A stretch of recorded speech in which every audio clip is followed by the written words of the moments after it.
A very good evening and welcome to round two of the 2024-2025 season of the Formula Student Sim Racing Series. I'm Giles Cosgrove, she's Jess Bull, and he's James Montgomery. You join us in the virtual commentary box ahead of what is looking to be a very exciting evening of racing. We're going to Charlotte's Roval. It is the home of the Bank of America Roval 400 as part of the NASCAR Cup Series. It's held annually at Charlotte Motor Speedway in Concord, North Carolina. We've got a combination of a road circuit and a NASCAR-style oval to come for you with Mazda MX-5s. The drivers from all the universities from around the world taking part in the Formula Student Sim Racing Series, getting behind the wheel of these cars.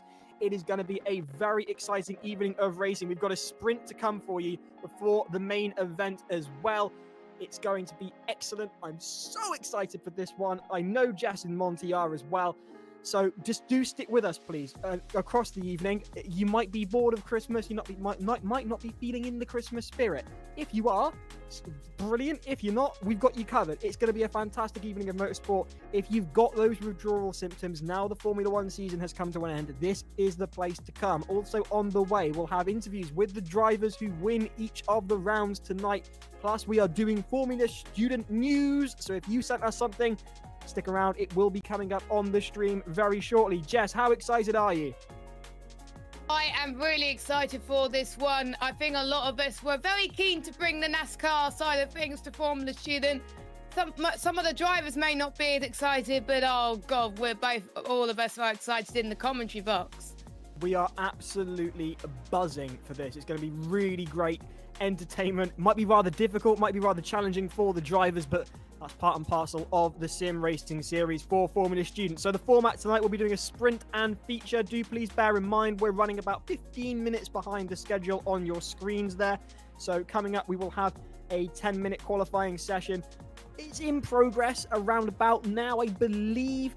Following that, we'll have the first race. It's on your screens there at 7 o'clock. It will be, in fact, at 7:15. I'm reliably informed. That'll be a 15-minute race. That is the sprint to kick us off tonight. We'll then have an interview with the winner of that race before talking all things Formula Student in the Formula Student News whilst qualifying takes place. And then we'll have our final main race. Now, this is extended. It'll be a 35-minute race, and that will be taking place knocking on the door around about 8:25 tonight. So we've got you covered all evening. Don't go out, stay in, save your money, and keep your eyes glued to the Formula Student YouTube channel. Jess, you've got a fair bit of success in sim racing. It's rather different driving on a road circuit and on an oval. How best would you approach this? Well, oval is probably best designed for speed, but just because it's speed, it doesn't mean you need to not focus. You really do need to focus because there are a lot of different lines you need to take in oval situation. Some people may take the high line or the low line. You've got to be aware of people's surrounding, and of course the road circuit is quite normal, but again there might be some narrow parts as well. So I think just be wary of people taking different lines, because there will be some people that have never tried ovals in their life and it's their first experience of it. People that use iRacing now be fully acclimatized to it, because that's one of the free circuits that they get when they join iRacing and if they have a go at Rovals.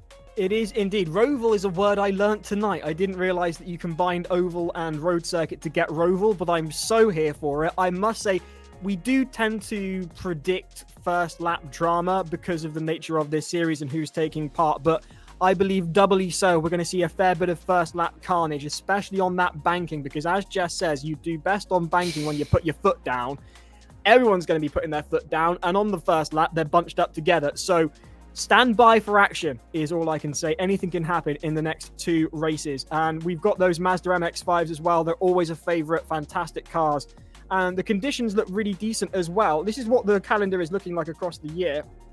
We've got this track tonight, which is excellent. And then coming up later in the year, we've got so much more to come. So much more to come. Sorry about that, guys. Hitting too many buttons at once there. We're actually sticking in the United States for the next round as well. We're going to a classic of motorsport back in the 70s when Formula One used to be a bit more of a circus. They go to Watkins Glen and it would just be a madcap party. We'll be kicking off the new year with our own madcap party at Watkins Glen. Following that, we're headed down under. Oddly enough, that is where Formula Students champions currently reside. They're in Perth, but we're going to Sydney, the Motorsport Park for round 4. And then round 5 will be Imola. I'm very excited for that. It's an iconic course, as I'm sure you know. Round 6 is a special format. So special, I don't know what it is. It's under wraps at the moment. It's being held very tight to the chest of those involved in putting it on. So suffice to say, plenty to get excited about. And of course, our final at Williams eSports in July in the same week as Formula Student at Silverstone itself. So we've got almost a year's worth of motorsport action to come, both simulated and in person here at Formula Student. So make sure, if you haven't already subscribed to the YouTube channel, make sure you do. You can follow all of us on Instagram. The links will be dotted around and about. So this is the second round of the year so far. Shall we take a look at the standings at the end of round 1? We kick off in first place with Southampton, who absolutely obliterated the competition with a storming drive in both race 1 and race 2 of round 1. Following up close behind them, very competitively, was Queen Mary. And then in third, I always struggle with this when they do well because I don't want to sound smug, but Cardiff University are in third at the moment, having spoken to them. The A-team from Cardiff are in third. Then I don't think they're particularly confident in holding on to that spot at the end of this round. We'll see how the engineering challenges and the results of tonight's racing affect that. Coming up behind them is University College Dublin, with University of Hull in 5th. Queen's University Belfast are there in 6th, with Hong Kong Polytechnic having an absolutely astounding drive in the second race of that first round. I don't know if you remember, Jess, but that was some really impressive driving. They got off the line like a stabbed rat, and they were going 3 abreast into turn 1. That was fantastic stuff. So that is as things are at the moment there. You've got University of Bolton in 8th, University of Bath in 9th, and rounding out the top 10, as I'm just squinting a little bit. I need my eyes tested. I haven't had them tested in years. University of Staffordshire off to a great start as well. It's normally we're used to seeing them doing well in Silverstone, less so in the eSports. So it's great to see them in the top 10 after the first round. But to be fair, you look at the points really, because from 9th to 12th, there's only 3 points in it. And I have to say a warm welcome to University of Oxford B team, and of course to King's College London. That was their first race as well, ever in the series last time out. So to be there tied for 10th position, I'm looking forward to seeing what these new guys can do, because they really have upset the norm, haven't they? Especially when, well, where's our reigning champions? Team number 1, University of Glasgow. It really has put the cat amongst the pigeons this year. They're in 15th, are Glasgow, who have dominated in the past. And it just goes to show, with that continual cycle of students graduating and intakes coming in, it really does mean that teams are unsettled on the regular through that personnel change. Absolutely, and it's been our largest. Well, in Glasgow's case, it's a brand new team, so it's Glasgow by name, but not by nature. The guys we've been accustomed to seeing over the last couple of seasons, not one of them are left this season, so it's a brand new team. And I have to say, fair play to them, because they've had to get up to speed really, really quickly. But so that's almost one way you could look at it, because given that we have 57 universities taking part this season, to still be in the top 20 for what is essentially their first ever attempt of the season, even though they are technically reigning champions, that's still a pretty high standard to start things off, and they can only get better as the season goes on, I'd say. Absolutely. I do have to do a couple of shout-outs, otherwise I'm going to get lynched. So I've got to give a shout-out to Queen Mary Formula Student for, and I quote, being such an amazing team, winky face, and then Jeremiah Elliott from over at Exeter. He's the simulations lead for the Exeter University team, X Racing. It's his birthday tomorrow, so Jeremiah, happy birthday. I hope you're having a steak. And apparently he's my number 1 fan. So thank you, Jeremiah. Have a steak on us. Plenty of shout-outs to get through as well. There are the standings at the bottom end of the championship as things stand. A few teams didn't show up to the last rounds. They're on 0 points, but that is looking to change here tonight. So the shout-outs to do, we've got Leo Yeat. He's in Hull, supporting Hull and maybe wanting another team punted off. I'm not saying that. We do not encourage that sort of driving here in the commentary box. You might do it. We wouldn't comment. Meanwhile, Priam says, watching from Milton Keynes in support of the guys in orange. Queen Mary forming the student. Ronk says, let's go, Uni of Leicester. Meanwhile, Darren Davison is supporting Lord Top Hat Tyler from Hull A-Team. Elsewhere, Rory McLaughlin says, woo, go Bolton. Pietro Gucci says, Forza Firenze, as does Emmanuel Nencioni. Charlie Spence just gives us a wave. Eduardo Pippi says, ooh. I don't know what that means, but ooh to you too. Pietro Gucci says, Università de Linguista de Friends. Elsewhere, Charlie Spence says, hooray, Evan Park, USM. That's University of Strathclyde. Speedmaster is Evan. Apparently says, go team, yeah, motivation. At this point, it's just kind of just getting everyone very hyped. Adam Watson asking, can we just delay tonight to a couple of weeks? Adam clearly wanting a bit more time to prepare. Elsewhere, Charlie Spence calling Park from Strathclyde his hero. Rory McLaughlin's asking, come back this time tomorrow. I mean, you might want to. We won't be here, but you can catch up on all the rest of the action. Bran saying, Giles, that's a way better camera. Yes, you can actually see me tonight rather than coming to you from a haze like it's the 2000s.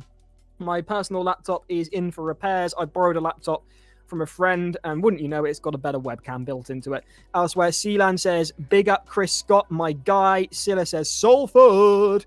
Scottish says, get in there, Bolton, oddly enough. Caesar says, vamos. Alex Yuledale says, big up Seb, doing sprint race for Staffordshire. And Amy Davis says, let's go Totty, Queen Mary Formula student. Plenty of shout outs. Keep them coming in, please. And again, happy birthday, Jeremiah. There, I said it. We're all good. That was a lot to go through there, Giles. Fair play, fair play. I'm sure a lot of our audience is just wondering, when are we going to see some live action, normally a bit quicker than this. So just to give you guys a heads up, as Giles said at the beginning, plus 15 minutes to schedule at the moment. We had a couple of issues just before qualifying started. A lot of the new university students have not been putting in the correct naming conventions, so we thought that they hadn't qualified or pre-qualified. They had, so but they have. Yep, so we've been having to do a lot of work in the background to suddenly get them onto the server. Fair play to our admin team who are working tirelessly. There's about 8 of them in the background in another server on Discord at the moment, who I can see chatting away on my other screen. But we are just about there. The first of the qualifyings have been done, which means they're going to be working out who's in our top server, who's in our bottom server, and then we can go racing, guys. So yeah, we've probably got about another 7 to 10 minutes, I reckon. And then we should be able to go racing and see some live feedback as to what's happening on the server. Very much looking forward to that. I've also got to give a shout out to University of Leicester, who have been working on their chassis ahead of the Christmas break. They've been in the paddock since 9 o'clock this morning. It's a Saturday. Oh, wow. Oh my God. Fair play, guys. Fair play. Wow. You can see a photograph of that on my story over on Instagram. You can follow me below there. You can also follow Jess and Monty. And we're really excited for this because it was something that myself and Jess suggested to Monty as a course to include in the new season. Last year, we spoke about wanting to have something of an oval course on the calendar. I know that's not gone down particularly well with some teams who are somewhat opposed to it, but we reckon here in the commentary box it's going to make for great entertainment, right, Jess? Yeah, I think so too. It's a different challenge. Obviously, the road courses we're going to experience throughout the season, and it's the Mazda MX-5s is also something I wanted to see again for former student. It's a lovely car to drive, maybe not necessarily on a Roval circuit, as some drivers will like to put it, but it's always fun to race, and you can fit the car in so many places as well, and you can see some really great moves. There's someone in the chat saying, where's Daytona? I would love to see Daytona in the Formula Student calendar at some point. That will be amazing. So I know Daytona is quite popular with quite a lot of people in the community, and with all the other tracks coming up, it's going to be very, very exciting. And of course, Giles, we got the finals at the Williams eSports Centre once again, which is always a good fun, isn't it? It is. It's going to be spectacular. If you haven't been before, if you're a Formula Student team member and you're involved in your sim racing team and you haven't been yet, hold on to your hats. It's just a fantastic day that really adds a cherry to the cake or the ice cream or whatever you're putting your cherry on. That is the Formula Student Week over at Silverstone and down that way. It's just fantastic, and to get involved. If you can make it to Williams eSports, get there in person, because the atmosphere is electric, and it also really creates a level playing field because very few people have got experience on these sim rigs. So as a result, you get people potentially doing better than they have done previously because they're more adaptable. People who are used to their home setup struggling a bit more. It really puts the cat amongst the pigeons. It makes for really exciting racing. And Williams eSports are a huge supporter of us here at the Sim Racing series for Formula Student. And we're really grateful to them for giving up their space and time and their effort for making it happen. And it's just a fantastic end to the season every year, and we always look forward to it. Yeah, it's a perfect one to have, really. And I mean, yeah, a huge thank you to Williams Esports. They are the series title partner, so without them we would not be able to do this. I mean, it's a no-brainer as far as I'm concerned. You're a university student and you get to go and do some racing at an F1 facility. Why wouldn't you go? It's a once-in-a-lifetime opportunity, isn't it? I went there for the first time last year and to commentate, and I just couldn't believe that I was at Williams. The rigs were fully kitted out. It's incredible.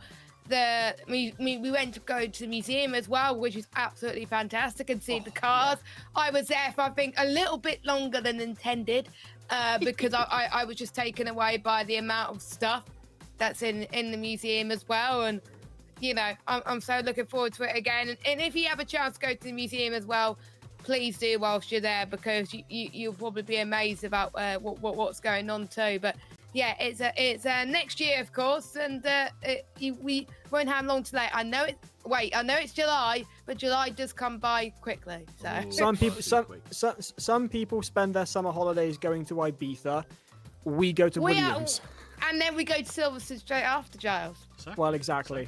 Go and do it all again personal preference in and real taste. Person.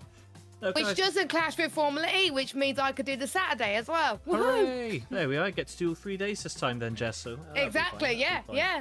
So now, I've been doing some research because we are going to a Roval, which incorporates the oval style circuits that you see in a lot of American racing series like IndyCar, like NASCAR, and bump drafting is an interesting one that I'm wondering about whether we'll see tonight, because it's a style of driving that you see on those circuits. It's a high-risk racing technique. I'm sure you might know this. I don't, because I don't follow oval racing. I'm used to road racing. So it's a high-risk racing technique where a driver pushes the car in front of them to gain momentum and move ahead. The following car pulls up behind the lead car and bumps into its rear, transferring momentum to the lead car. This nudges the front car forward, pulling the following car along. It risks, though, bumping the car in front off the track, and it can spin out.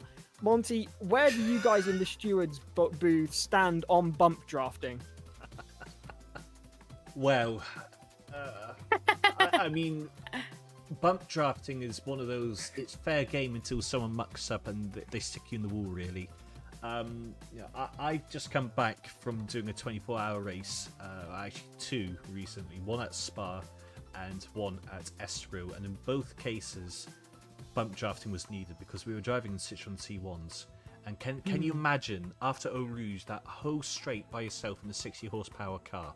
Whereas actually when you had 4-5 cars and you all worked together, we were making up easily 2 to 3 seconds a lap. Wow. It has a huge advantage when you do it right. And, you know, at the end of the day, it's consensual, isn't it? If someone's game for it, then crack on. We're not really going to judge for it. But if someone makes contact. Exactly. If someone says no or they end up taking someone off, then, yeah, that's kind of where it gets awkward. You go, right, you pushed your luck. It's like with everything. It is a risk. And if you do it correctly, huge competitive advantage. We see it in the full oval racing, particularly in NASCAR. I mean, look, let's just kind of have a look at this track layout again, okay? So, I mean, it's basically an oval with a couple of chicanes in it and a little bit of squiggles inside. So obviously in the infield section, you're not going to do any bump drafting there.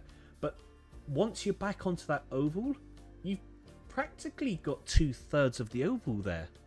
There is definitely an opportunity to do bump drafting there. I reckon half a second to a second a lap it could be making up as a difference if people can work together. That's the key thing. The other interesting thing which I'll be looking out for tonight, you guys alluded to it before, what line are they going to take on the banking? Are they going to go for a higher line, lower line? Perhaps they're going to try the apron on the very inside, like we kind of saw Williams Esports controversially do a couple of years ago in iRacing and upset Tony Kanaan, which was hilarious. But No, fair play. They found a competitive advantage which others hadn't. So, given that we're going to have, given we're going to have 57 teams worth of students having a shot at this one tonight, I am expecting them to get a bit creative with their racing lines, and if there's a loophole to be found, then you can bet your money on that these guys are going to find it. I should add that Adam Watson has just dropped into the chat. AC physics model doesn't allow for bump drafting and it ends badly. You can on iRacing, but collision model doesn't work. But according to Daniel thinks it does. He's come back disagreeing, saying it does because I did it in the practice server. And now it might be that people that haven't done bump drafting correctly. That's probably why they think it doesn't work. Quite possibly. What is frustrating is the chat just seems to be ganging up on one team, and I felt quite bad for that team. To be honest, what has York done to everyone to warrant this from everybody else? It's ridiculous. I've got this from Siama. I think we should test Adam's theory. Everyone bump draft York. And then, for legal reasons, everything I say is a joke. But what has York done to everyone to deserve this? That's a bit rude, I would say, to gang up on one team. But there we go. Daniel Leetard says it only works if you're gentle. Ronaldo saying if you're going to test it on Southampton. Adam Watson saying no protest if I put you into the wall. Copy. People are offering financial rewards. This is getting ridiculous. Be nice to each other, for goodness sake. It's Christmas. Cosgrove. It's Christmas. Be nice to each other. I've even got mince pies. It's the time of goodwill to all men and drivers. Yum.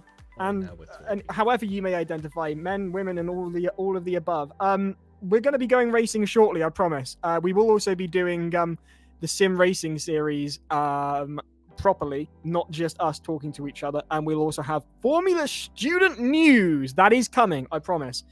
Exeter, you didn't send in anything. Where's Exeter been? They're usually so prolific with their social media and content, and they didn't send us anything to play during the Formula Student News section. That's very disappointing. Very disappointing. I can confirm, guys. I can see that they've just they've finished merging the two servers' times together, so they're just organising the grids now. Couple of surprising names I'm just looking at in here. So. There's going to be a good headline coming up in about 5 minutes' time. But as soon as they confirm to us that the servers are live, we'll start getting some live pictures for you guys. Probably about another 5 minutes, hopefully. Fingers crossed. Tatty Potato, they're talking about financial rewards for doing things to other drivers in the chat currently, and I've just had this in from Tatty Potato. 500 quid and I'll red flag the race.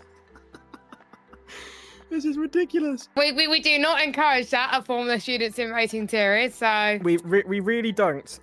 You might say it, but we couldn't possibly comment, but we do find it entertaining nonetheless. Just behave yourselves, for goodness sake. X Racing are in the chat, though, Giles. No news for them. That's why they haven't sent anything out. No, apparently they are drowning in coursework. No news from them.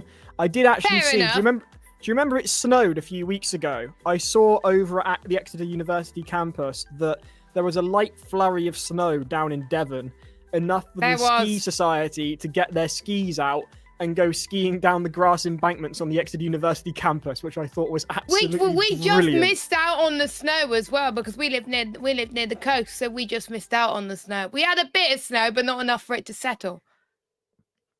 Yes, well, there's another idea for a sim race. Racing in the snow, Monty. That's one to sort out. Oh God, imagine that. Noted. To be fair, we are a mixed bag series. I know people don't like the term, but I mean, we do try and do everything because, as we've seen, every round is a different car and a different track combination. So, and different weather. Exactly, and different weather as well, and different daytime, nighttime. I believe we are running at 11 p.m. tonight, so it's going to look an absolute spectacle. It looks beautiful, the graphics. So, you guys are really going to love this. You're in for a treat. But no, I mean, it's the whole purpose of this contest. It's about testing what the teams can do. It's not just about driving and who can be fastest. It's open setup. So we're really pushing vehicle dynamic analysis here. Can they understand each car? Do you remember last year last season, I should say, how in the first round we were using single seat cars and Vigo and Portsmouth spanked the opposition and then they never won another race for the rest of the season? because they weren't as adaptable to the other situation. And it's not just a sim racing, it's an engineering competition as well, with the engineering challenge. So with having those open setups, it tests on their setup knowledge as well, what technique in the car would make them competitive with their strategies and make them able to win at the end. Because if we just test them on how fast they are, it's not a Formula student competition. We got to test them on the engineering side, and Monty, I believe later on we will have the results of the engineering challenge round 1. Is that correct? That is correct, yes. Thank you for pointing that one out, Jess. So yeah, for the eagle-eyed viewers, you may have seen when we were looking at this page before, in between some of the rounds there's engineering challenges going on. So as Jess says, this is not just to test how quick the drivers are, but how quickly or how well they are at being able to problem solve. So we'll talk more about this later, but essentially in the engineering challenges, we are providing teams with a one-page sheet with a situation on it. And what they've got to be able to do is perform data analysis using the tools which we've provided them to generate some data, and then using whatever software they want of their choice, MATLAB, Excel, etc., etc. They've got to be able to do a short report to judges who will be assessing, can they actually understand what the data is telling them? What's the vehicle behavior telling them? So perhaps the scenario is talking about some data and that we've got to make the car go 1 second a lap faster. Try and identify where on the circuit they're losing time. Do you need to adjust the setup? Is it a case of driver coaching to make it work better?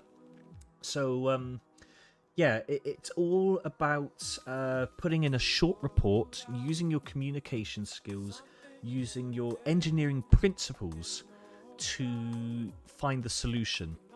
Having the fastest time doesn't necessarily mean that you're going to score the highest amount of points. What the judges are looking for is that rationale. Have you been able to convince them with your methods and your conclusion? Now, the people judging these are engineering professionals who are very kindly giving up their time to help us. And the universities will earn bonus points towards the championship for these challenges. So the winner of each of these challenges will earn 50 points, which is a race victory, basically. So it's big points. And it really will influence the final standings in the championship come the end of it. So... yeah, the first challenge was done between race 1 to race 2. They were having to use the Mazda MX-5s, funnily enough, and their challenge was to work out what was going to have a greater impact, positive impact, on improving car performance, lowering centre of gravity or reducing car weight. They had a certain budget which they had to adhere to as well, so they couldn't go. How much? They couldn't go too extreme. They had £25,000 to play with, and not a lot.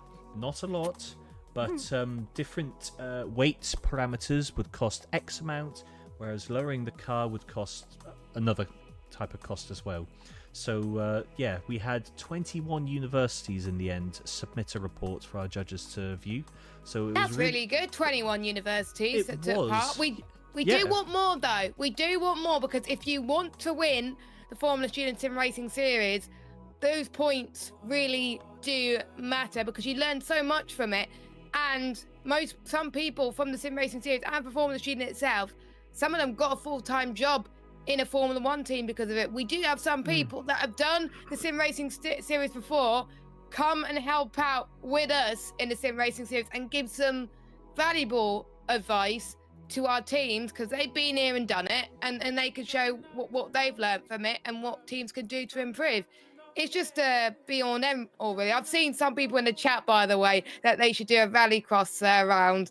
That will be fun, but that might be a bit of chaos in some situations. But I would like to see a rallycross round at some point, but there probably will be a bit of chaos. When isn't it chaos in this? So the engineering challenges, cutting all of the very important stuff that Jess and Monty have just said in terms of how it develops you as an engineer and how vital it is to your professional development and getting a job within motorsport.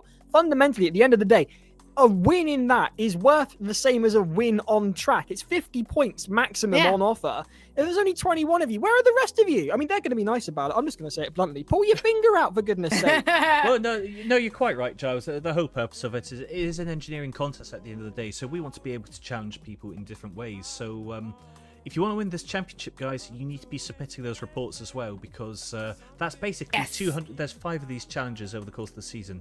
That's 250 points up for grabs.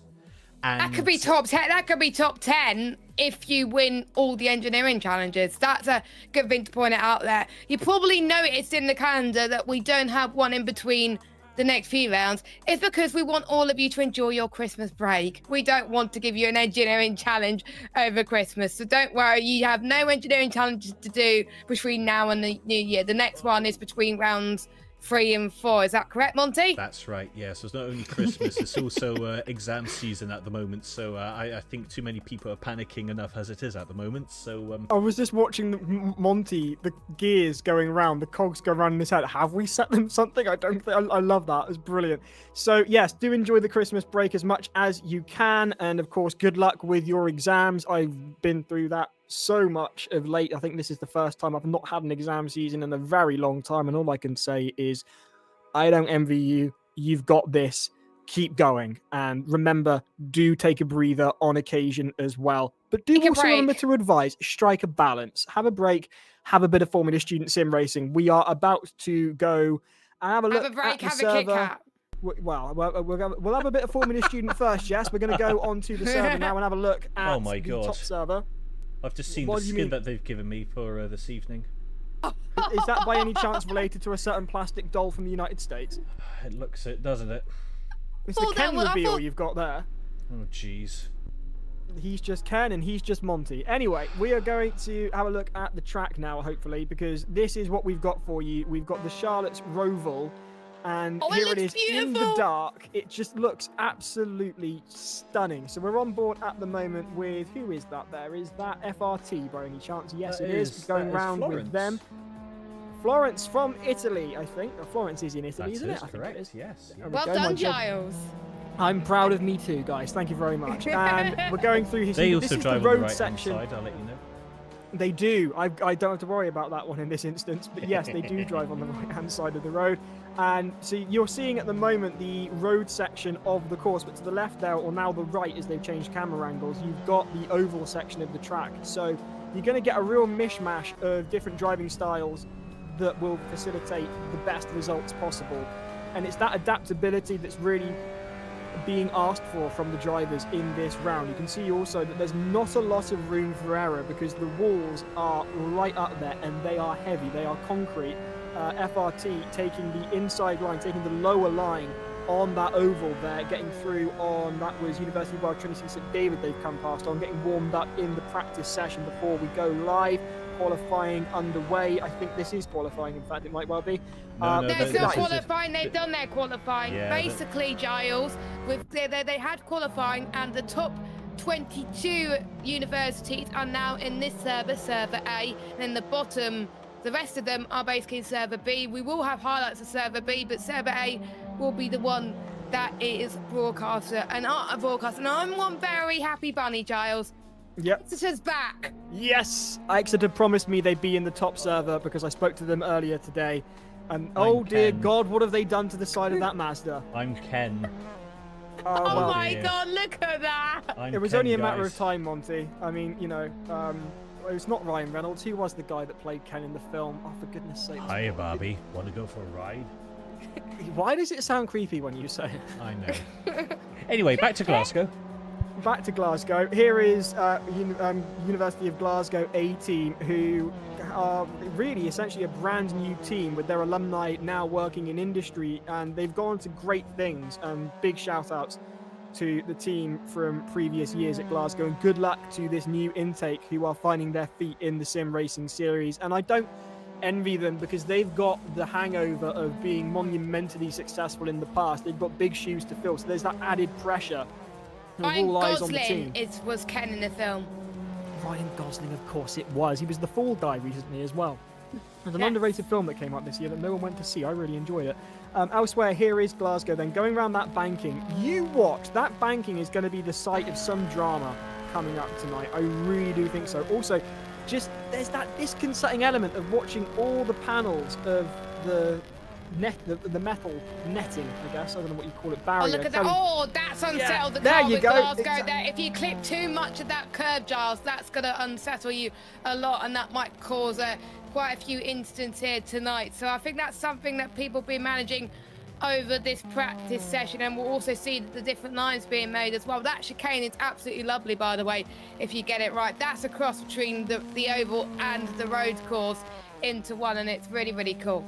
I'm just reliably informed, according to HHP Blaze 45, they say on the comments on the live stream it isn't letting 16E UHA Van Den Steen in the race. I'm not sure whether you can do anything about that, Monty, or any I of those don't in the think background. they can, because otherwise there'll be a restart, and that will take a while, won't it? Yep, you guys need to be on the help channel straight away now in Discord, telling the admin guys that, because we can't do anything here, please. Don't tell us that we can't help you out. You need to get straight onto Discord and tell the admin team that straight away. As I often say in this commentary box, I just talk about it. I've got no power. And in much the same none way, of Jess the things. as well. Me and Giles have no power at all. We just talk about it. We're not quite He-Man. We don't have the power. Anyway, we're going to be going racing very shortly. Apologies for the delay, but hey, thank you very much for keeping us company in the live stream. Keep your comments coming in. It's been a pleasure reading them, and we'll read more out later on in the evening. We're ready to go racing very shortly, I should imagine. Jess, looking at who's in the top server, have you got any predictions of drivers you're expecting to do well in this first race? It's a 15-minute sprint race first up, so who are you expecting to do well? I think I'm keeping my eye on King's College London. King's College London did so well in the last round. One of the top rookies, I would say, for round one, so I'm keeping my eye on them. Of course, Southampton. They're not on their joker tonight, though. So Southampton have got a mountain to climb, but Queen Mary are not in their joker either. So that's going to be interesting. There are certain teams that are on their joker tonight. I'm just trying to see if they're in the top server. Yes, they are. Bolton, who were third place in last season's championship. I'll keep my eye on them. I'm just trying to see, is Salford in here? No, I don't think so. But Salford's on their joker tonight. So I think someone to keep an eye on for Group B. Is Hertfordshire in this server? Oh, Hert B is, but I'm trying. But not Hertfordshire A. Okay, so update of Hertfordshire B is on their joker too. Quite a lot of jokers tonight. Do you want me to go through the jokers, Giles? Quickly. I think we should probably try and go through the grid first. I think, Jess. We're going to start off in pole position. It is FRT from Florence in first, following them up. In second, your winners of round one. They're in second place to start tonight. They are Southampton in second. Vigo are in third with Hertfordshire's A team in fourth. Bolton are in fifth. And then you've got, I think that is Strathclyde. Is that UCLM? No, it isn't. UCLM are from Spain. They are in sixth. In seventh, it's Queen's University Belfast. And in eighth, we've got York, who for some reason seem to have a bounty on their heads tonight for reasons I can't quite understand. Queen Mary Formula student are in ninth. UCD, University College Dublin, in 10th. Meanwhile, in 11th, there is the Proton Racing team. University Glasgow A team are in 12th. In 13th, is that Victoria, perhaps? I hope so. Someone correct me if I'm wrong. That is, yes. Yeah, well done. Meanwhile, EVRT are in 14th with King's College London in 15th. Aberdeen are in 16th. VTM are in 17th. University of Wales Trinity University Basque Country. University of VTM. Wales Trinity St David are in 18th. Glasgow Caledonian in 19th. In 20th, it's Hertfordshire's B team. Who have we got down in 21st? It's Exeter. University Portsmouth are in B team, are in 22nd. I thought Cardiff was in the top server, Monty, but they don't seem to be making an appearance here. Yeah, I'm not quite sure. I'm shocked about that. I'm not quite sure what's going on here at the moment. I'm just having a look at the qualifying results. And don't forget, we do have, Giles, a lot of one driver entries tonight, and that's why a few of them are at the back. Yes, indeed. I know Exeter were asking me about that, and I said, if you're a one driver entry, you'll be at the back. Just floor it and do your best. And Cardiff I've been told they're going 26th, Giles. That's why they No! have actually qualified in the bottom server. Was that the A team or the B team? That is the A team. That's car number 6. There we go. That would be it. There we are. The problem solved. Mystery solved. Meanwhile, so starting off then, we've got the Italians in pole. Following them up are the championship leaders, That's a mega effort Southampton. by Florence. It is their brilliant. second ever race. Another rookie as well, I believe. Is that right? Yep, second ever race in the series. So fair play, Florence. I really wouldn't want to be in Florence's position because there's no space for them to get up to speed before they head into turn 1, and they've got the championship leaders behind them. That's a really tough position to be in. And they got Vigo, who is a race winner in the series before as well. Exactly. So this is going to be incredibly dramatic off the line. We're moments away from going racing for the first time tonight. Is round 2 of the Formula Student Sim Racing Series 2024-2025. In the commentary box is Giles Cosgrove. We've also got Jess Ball and James Montgomery. Your pole position goes to Italy. It's Florence in pole. Your championship leaders, Southampton, are in second, with Vigo there in third. They've got no time at all before they get into turn 1 on this Roval, a combination of a combination of an oval and road circuit. The lights come up then. We're about to go racing for the first time this evening. We've been waiting with rapt anticipation, and the foot is headed towards the floor as the lights go up. The revs go up as well. Who is going to get the best start into turn 1? Let's find out. Away they go, and the Italians have absolutely got it off the line. Great stuff. Southampton seems to be caught napping as Vigo head towards them. They're straight in there. There's drama into the first corner towards the back of the pack then. Here comes FRT looking absolutely sublime in pole position. Southampton following them, holding on to the second as they head out onto the banking. A lot of the teams taking a low line onto the first banking of the lap. 30 seconds have gone already. There you're looking at now is Southampton, who have held on to second position. The timing screen's gone nuts. I'm just having to look at what's actually on the screen. Southampton under pressure from Vigo. The Italians have got away and have got an impeccable start off the line. You can see there they are pulling away very nicely. In the rearview mirror of Southampton will be the Spanish. Vigo got a great start compared to Southampton, and as a result, contrary to what I was expecting, it's Southampton under pressure and Florence going away with it.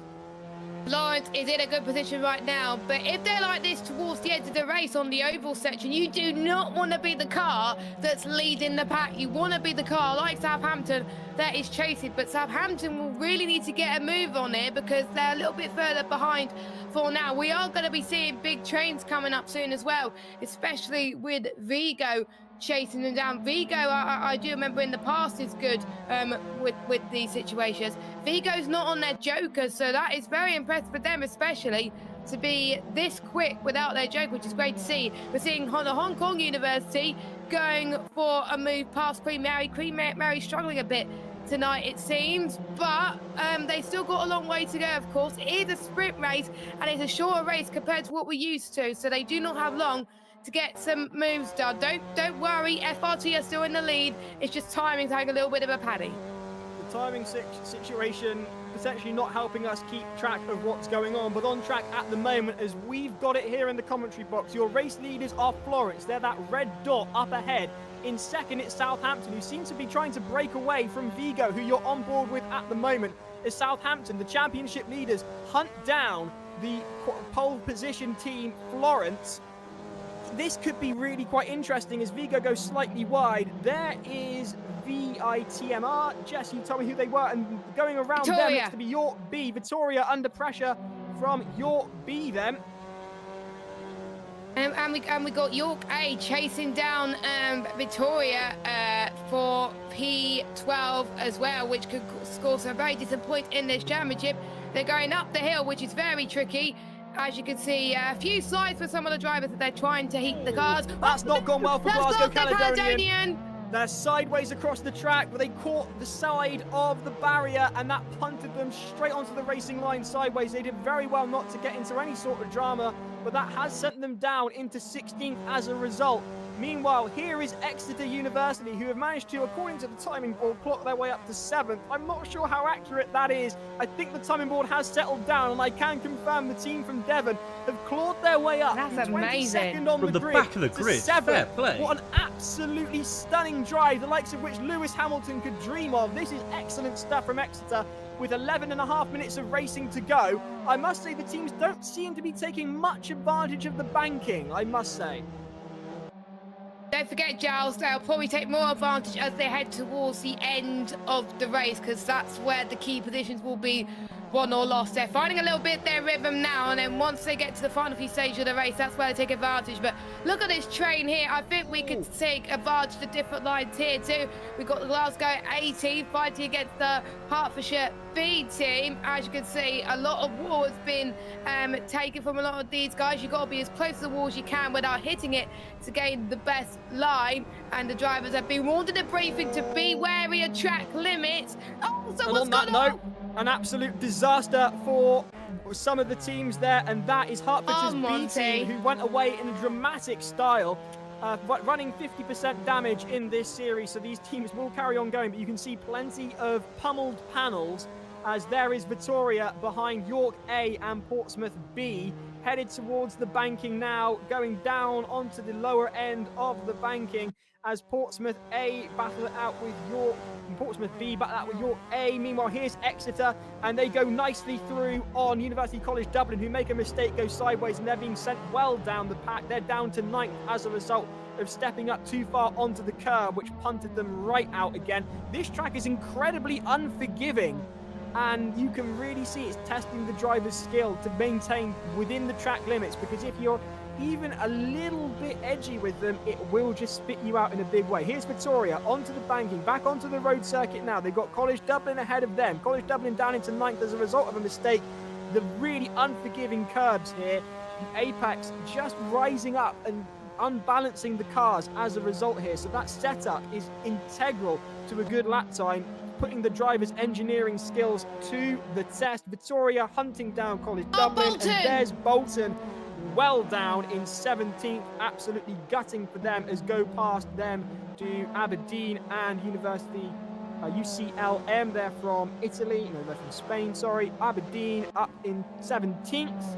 And is that McScottish? I believe it is. And there is Aberdeen down in 17th. KCL ahead of them. KCL go through on University of Wales, Trinity St David, King's College London.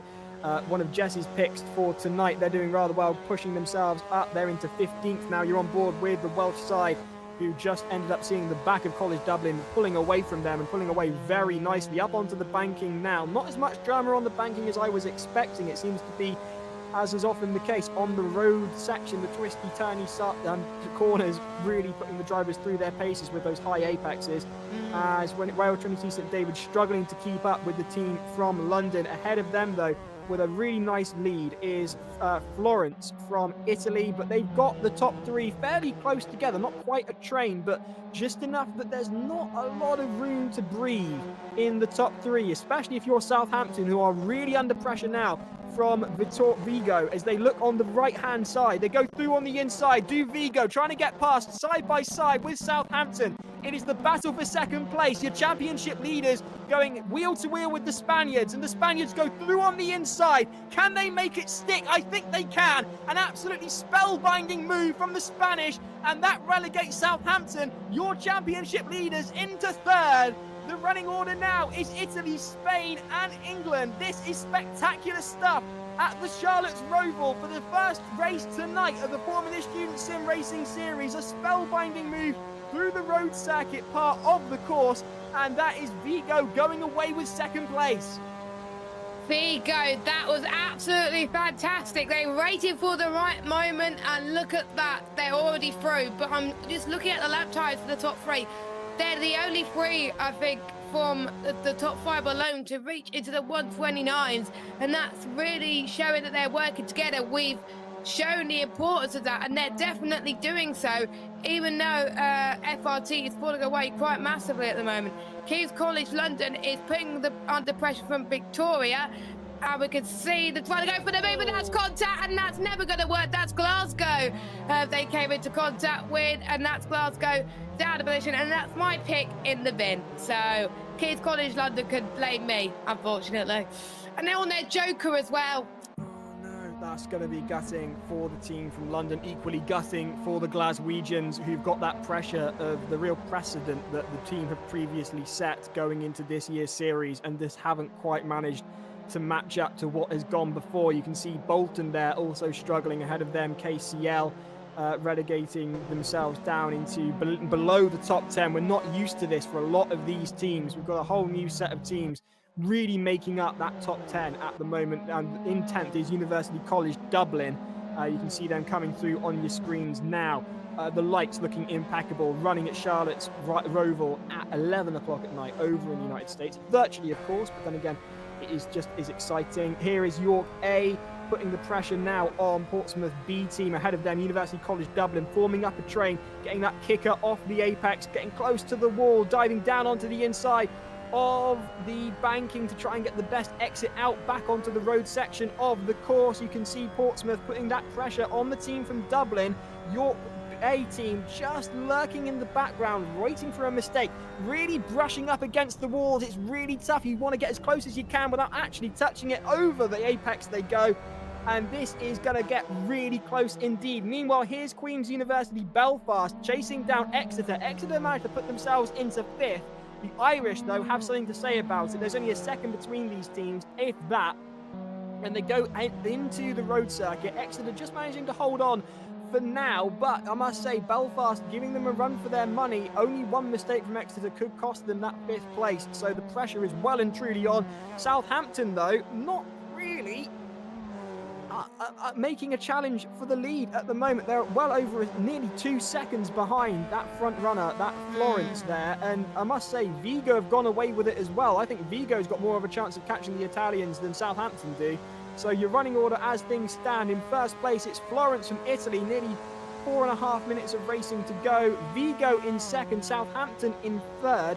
That seems to be settled in, but the question is, can Vigo make a charge on Florence? There's a second between them. Meanwhile, here's Hertfordshire's A team with... No, Hull. It's Hull. We're looking at Hertfordshire, the A team. No. We had that debate last week, Giles. It's Hull. This is the horrible naming convention again, I'm afraid, Giles, where Hull have called Hertz Racing and Hertfordshire Racing are called UH. So I'm going to get tripped over every single time with this. It's Hull A in 4th position with a rear end that has seen better days, clearly. And I'm just going to let Jess talk about it for a second whilst I remind myself of the names of the teams. Yeah, don't worry, Giles. It's a bit confusing where we've only doing monthly commentary sessions in Formula Student, but we'll get the hang of it by the final round, it looks like, as we've got Bolton challenging Victoria once again. Bolton just about had the edge there. Good recovery from Dublin. Bolton to get into not Bolton, University College Dublin into 12. They got similar liveries. Next time, please, can you have different liveries? Because multiple cars, Monty, have a yellow and blue livery. Yes, I like that, but it's hard to distinguish sometimes the problem who they are. The problem there is, Jess, apparently all the Formula Student teams also enjoy yellow and blue, because we can only go with the colours that they tell us to paint them in, so they all want yellow and blue. We got Tony College Dublin getting loose. College Dublin getting loose. Victoria getting close to there. Meanwhile, there is Florence leading at the moment, under pressure as I expected from Vigo. That gap was closing the last time we saw them. It came under a second. Vigo on the charge then. The Spaniards versus the Italians, both countries with great racing pedigree. Who is going to get to the line first? This is what a sprint race is all about. Just over 2.5 minutes of racing to go here at Charlotte's Roval. And it is between the Italians and the Spaniards. Florence for Italy, Vigo for Spain, really pushing the cars to their ragged edge of what they can accomplish on this track, jumping over the curbs. And here it is then, driving down to the inside, looking to the right there, trying to potentially look for a way round Florence. Vigo getting very close there, and that's allowed Southampton to catch up as well. You're almost with a train of 3 cars, the 3 main protagonists for this race, bunching up with 2 minutes to go. This is really exciting stuff. Florence under pressure. They can clearly see the headlights of Vigo in their rearview mirrors. And Hull's catching up as well. This drama at the front is allowing everybody else to catch up as well. And we're going to end up with a proper race to the line. It's exactly what you expect for a sprint race then. Can Vigo get through? They're biding their time at the moment. The gap, 0.6 seconds as I see it at the moment. 0.7 there now. Just laying off a little bit are Vigo, waiting to make that charge as the clock runs down. I expect a last lap dive from these guys. Hopefully, though, not seeing the sort of lunging we saw from Verstappen at the weekend just gone. So can Vigo get through? They are really staying close to Florence without actually making an attempt of that overtake until potentially now. They're going really close on the inside there, going side by side. Do they with Florence? Can they get it to work is the question. I can't see their side by. This is fantastic stuff. Brilliant from Vigo as they go through and they just get up-braked by Florence. They've got to ease off, and that is spectacular. It's allowed Southampton to get in there as well. Brilliant from the pair of them. OA setting the fastest lap of the race so far, and Exeter's the first team to get into the 1:28, even though they're not going to be closing up, unfortunately. So it's really going to be between those 4 teams. We've got Hull A, who's got some clear air, but we've got the top 3 teams that have got the toe. You can see Vigo. I think it is a bit of bump drafting, Giles, that we're seeing, and this is very. And they go through on the inside. Vigo have got it. They're on the inside, but through come Florence back, switching it back. This is wonderful, and Vigo take the lead. The Spaniards have got it with 17 seconds to go on the clock. Vigo have got it, and now Florence is under pressure from Southampton. Vigo pulling away, Southampton on the back end of Florence, bump drafting round the banking they go. Absolutely spectacular to the line. Who's it going to be then? Florence in the lead. I've lost it. They started in pole and they're now in second, and Southampton are going through on the inside, and Southampton have taken second. Vigo have gone through with the lead, and this is unbelievable racing. Hull's on the back of this as well. Don't count them out as well, but you do not want to be leading on this train on the final lap, and I think Florence has pretty much been the victim of that, unfortunately, but they do not have long to go until the end of this one. The checkered flag will just about to drop very soon. Going through to the bank, they go in the chicane, and it is Vigo that win the first race of the night, with Southampton in second, Florence in third, and Hull in fourth position. Wow! What an absolutely spectacular race, and Vigo doing donuts, rightfully so. Exeter with the drive of the night for me, clawing themselves back from the back of the grid in 22nd with that one driver entry. They take 5th. Vigo timing it perfectly with that move, taking victory, having started in 3rd. Southampton clinging on to 2nd at the last minute when Florence were disrupted by that overtake by Vigo and losing that momentum that's so vital on a course like this. They were victim to Southampton as well. Bump drafting did come into effect. It was gentle as was expected on the chat, but it did work. It was perfect. Man alive, was that fantastic? That's why we like commentating on Roval. We were expecting it to be a bit more carnage, but it was nothing. There was hardly any carnage. It was just incredible racing. I absolutely loved it, and it just shows in these type of circuits you do not want to be the one at the front on the final lap. Vigo were in second, and that's what helped them win the race today. That got so exciting, and we were in with such a short space of time because it was a 15-minute sprint race. We never even got a chance to throw over to server 2. So we'll try and get you the results of what was going on over in server 2 at some point. Always server 2. We love you, really. It's also been pointed out that HURT stands for Hull Electric Racing Team. So it doesn't make sense once you've stopped to think about it. But when you've got racing going on like that, there's not a lot of time to do anything but keep talking, and sometimes a bunch of rubbish comes out, which I can only apologize for. But, you know, we aim to please. Thank you ever so much for all your comments coming in.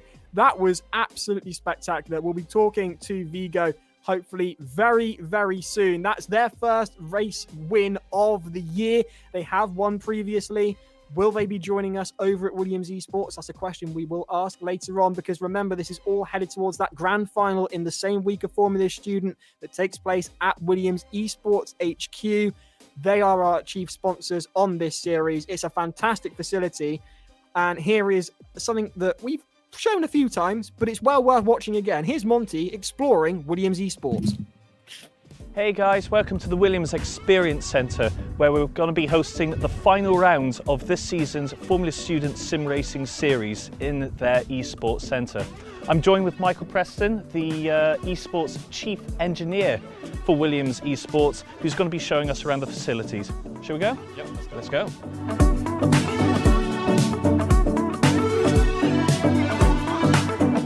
So welcome to Grove, home of the Williams eSports Lounge. So here we have some of the simulators that the students are going to get to use for the final round of the Formula Student Sim Racing Series. We have the Williams eSports Edition Playseat Formula. We have a Fanatec direct drive steering wheel base and a Formula V 2.5 rim. We also have load cell pedals and a 32-inch curved monitor. As you can see, there's 10 rigs here. We also have 10 rigs in the back room as well, so we can have up to 20 people racing in the same race at any given time. In the background, we also have our pro level sim rigs. So these are the sim rigs that our Williams eSports pro drivers would use if they're preparing for events or if they're taking part in events. So this year we've used those for taking part in the Le Mans 24-hour Le Mans Virtual Series. We've used iterations of those rigs for F1 eSports as well. And we also have a F1 style pit wall, which we use to provide a professional engineering capacity, which I will show you now. So here we have our F1 style pit wall. The first thing you'll notice is the abundance of screens that we have. It seems excessive, but as soon as you start adding onboard telemetry, timing, the screens quickly fill up, especially if you want to be watching the race as well. Like we have a replay from the Le Mans Virtual Series race here. This has capacity for 4 engineers to be working during the races. We also use this for running events in the eSports Lounge as well. So if we're running LAN events or corporate events, then this is somewhere that we can run those events from if we're running session lobbies or doing admin for that kind of stuff as well. On the screen we have Motec open at the moment, so that's a tool that we use to analyse telemetry. So this is something that most of the students in the Formula Student Sim Racing Series will have become accustomed to using throughout this year, because Motec natively has the ability to analyse data coming out of Assetto Corsa, the simulator.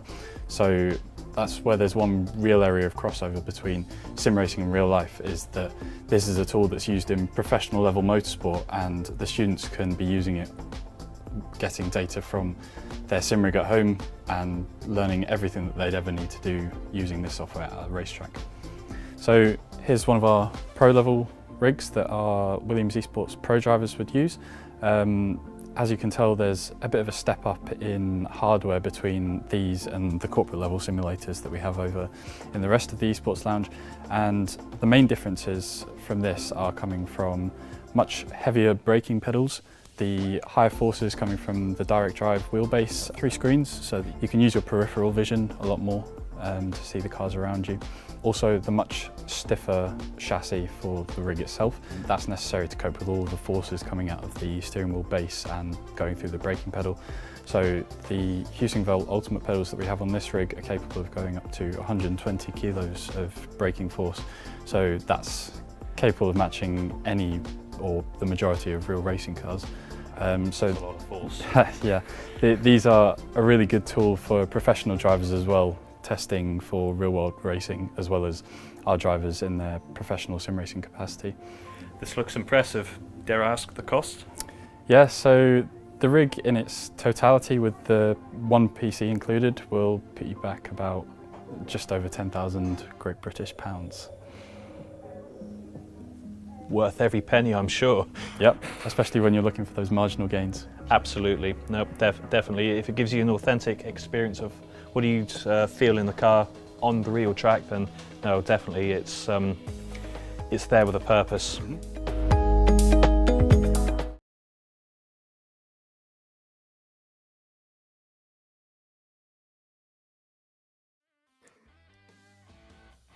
Welcome back to the commentary booth here at the Formula Student Sim Racing Series. What an absolutely spectacular way to kick off the evening. That was some sublime racing. And joining us in the commentary box via the medium of the internet is your Race 1 winner from Vigo. Congratulations on that one. Thank you so much. First of all, yeah, again, congratulations on your win. First of all, how was the circuit to navigate at the start of the race? Because you qualified really, really well as well. You stuck behind Florence at pretty much the entire race up until the end. How difficult was it for you?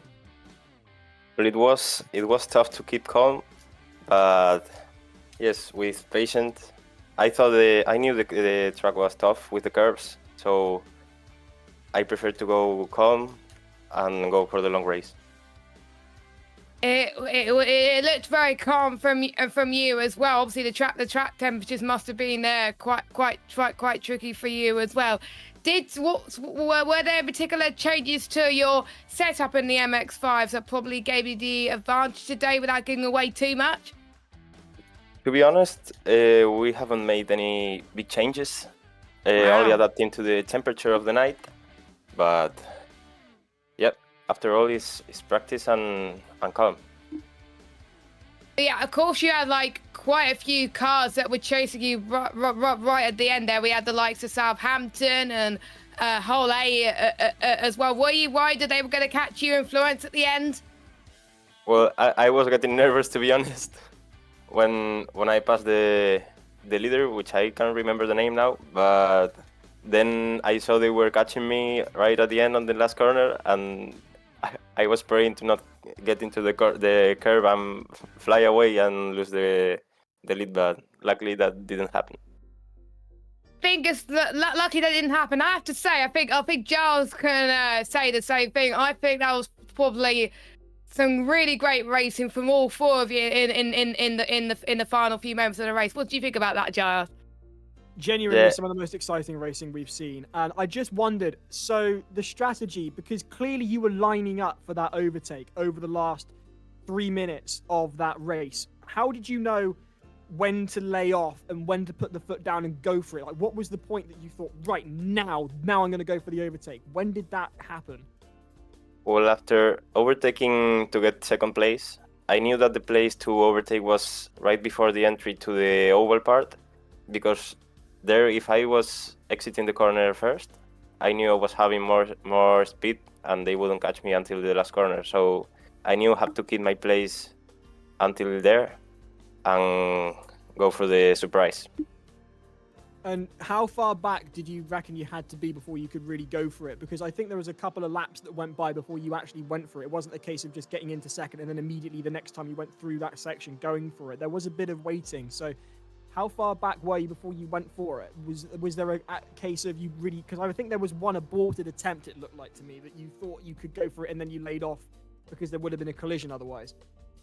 Yes, that's something I thought about in the moment, because when I was side by side with him, I knew that I don't know why, but I had the feeling that wouldn't have ended properly. So I believed that even if I lost the lead, I would have preferred to finish second. So as some say, to finish first, you first have to finish. That's a really exactly. I love the attitude of finishing well and a clean overtake. That's really admirable. I really like that. That's definitely going in the highlights, I would say, in the end of season review, I have to say. I know you will have to go quite soon as well. Is there any final shout outs you want to make before we let you go? Nothing, just thanks to the other drivers, which allowed to a really clean and fun race, and good luck to the others, and Viva Vigo. Yes, congratulations. We'll let you go. Enjoy the rest of your evening. Congratulations on race 1 winner of the Charlotte Roval. Thank you. Bye-bye. And now it's time, Giles. It is your favourite part of the stream coming up. It's Formula Student News. It's time to do the news. Words I've been waiting to say for an entire month. Yes, it's time for the Formula Student News. And it's not a new Dacia Sandero. It is, in fact, a number of teams who've got in touch with some fantastic videos. Some have put in more effort than others, and some may have just edited it in the pub and sent over a vertical video and said, you can take it or leave it. Yeah, thanks, Gibbo.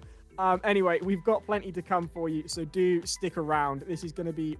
Well, we're really excited about this, because this is the point where you get involved. You get in touch. You tell us what you've got going on in your teams, who's racing for you, what exciting developments you've had. This is all about you at home. This is the Formula Student News for round 2.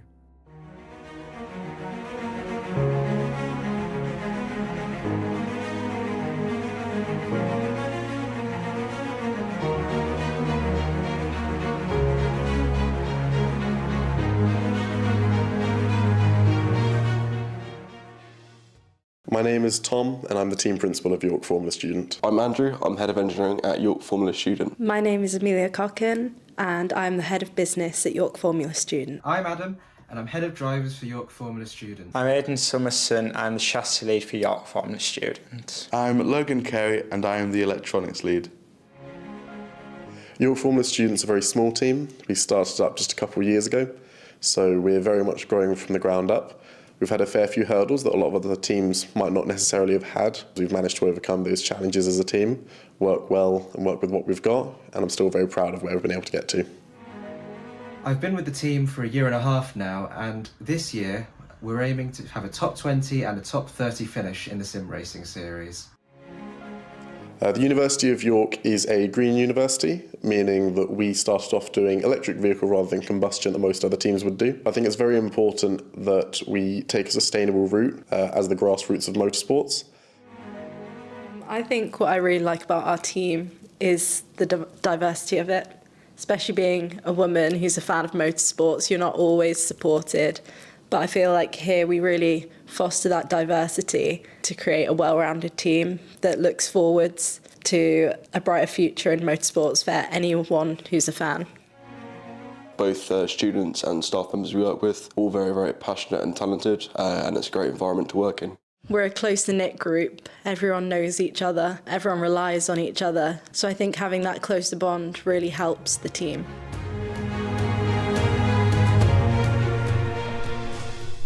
Hello, we are Cardiff Racing, and this is our paddock where we make a car like once a year. It's really cool. It's like called Formula Student. It's like F1 but smaller cars. You should do some research. So we've got one of our rookies here practicing some vital sim racing which we use. So let's come over and have a look. Like, this is some really cool stuff. This one there, I mean that was a car driven by Giles Cosgrove of all people. Wow. So yeah, this is where some of the cool stuff happens here. This is a man, and he's driving a car. And he thought, mate, love it, absolutely love it. Rapid. Wow. Oh, lap times 1 minute 46 seconds. Actually, that's not dreadful. I mean, he thinks he's like Nicky Lauda or something. Who knows? So yeah. Aaron's time, give or take a few cones. Yeah, well, I couldn't really fit into the car that well, but do you know what, I was fine with it. I was literally driving like that. Hi, I'm the team principal. I'm the sim team leader, and this is our simulator room.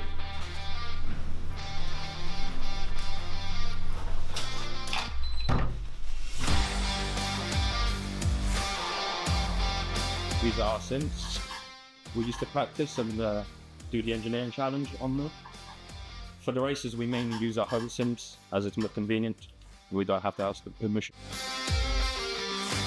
Hi, my name's Matty.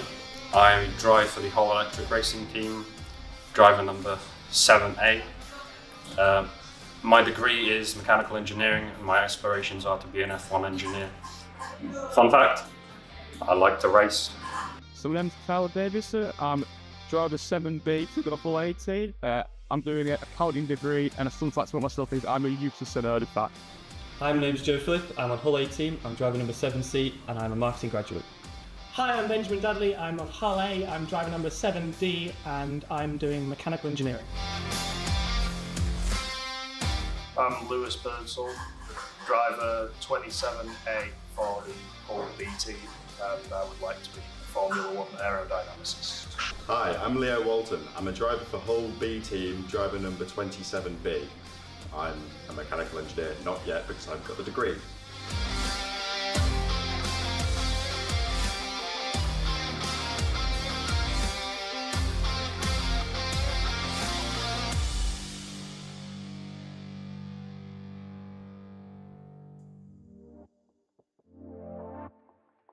Hello and welcome to the Sim Suite here at the National Centre for Motorsport Engineering at the University of Bolton.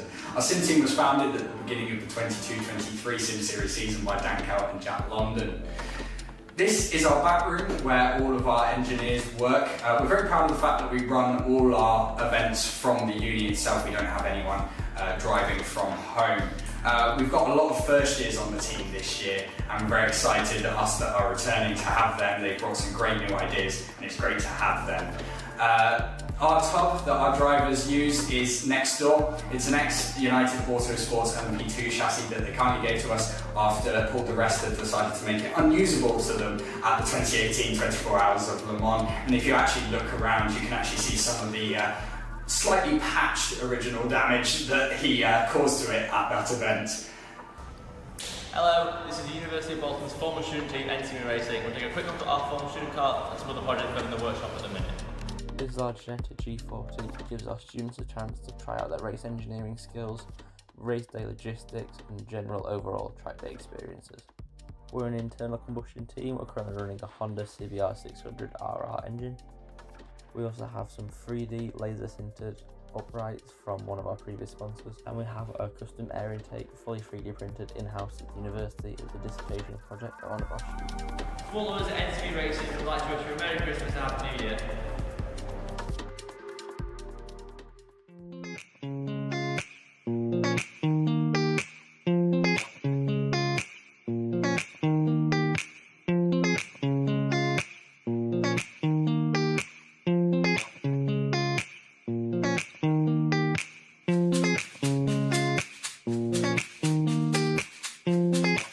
JJRacing is the Sheffield Hallam former student team, and I joined with my passion for motorsport and want to learn more.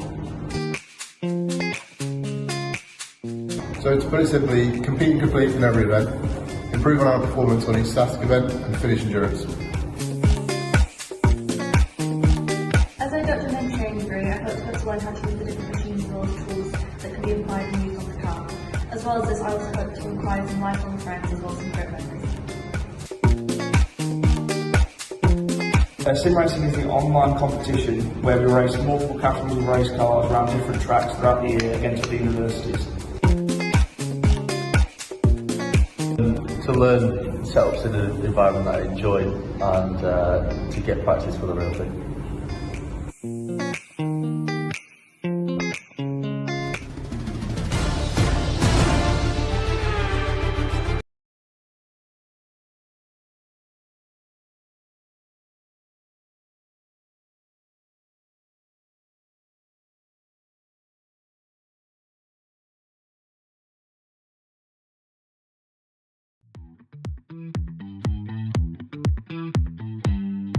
Hey everyone, so you're joining Sussex Racing here today at Silverstone. I'm team leader of Sussex Racing and we're here at the Formula Student competition with our race car. This was the venue for the British Grand Prix just over a week ago. It's a microcosm of the real world. There's budgets involved, there's timescales involved, there's performance criteria involved, and ultimately at this event you get to put it all to the test and see how you do against everyone else. As an engineer, you want to put your theory into practice. Getting hands-on experience, I really enjoy it. Working as a team and just being able to get involved. It's going to be a lot of hard work, but a lot of fun as well. You don't often get an opportunity to build a complete car from scratch. I already knew that that was sort of something that I wanted to pick my uni based on. I'm hoping that it helps me get a job later down the line, maybe an F1. We've been 3 years running on a new electric race car and hopefully this year is the one that gets it going. It's not just working with students from one school, it's working with business students, computer scientists, electrical engineers. It really brings everyone from all corners of campus into one place.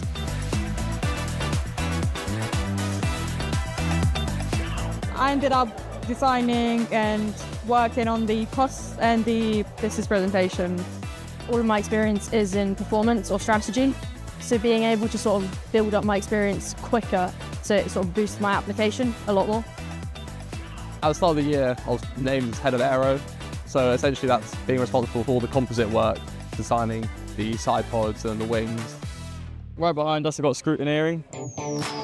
Scrutineering can be quite brutal. There's a lot that we need to get right. They check the chassis, they check the safety, and they also check the tech as well. The most exciting one is the egress, where we have to time the driver getting out of the car.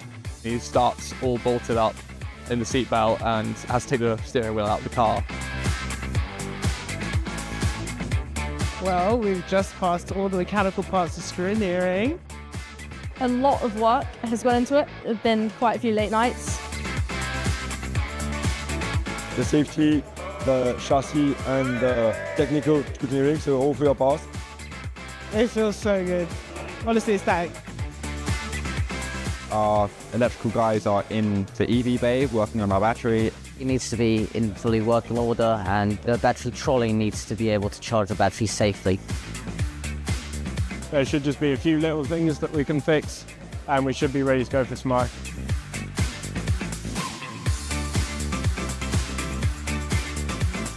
So we just passed high voltage EV scrutineering for our TSAC, and I'm very impressed with the team.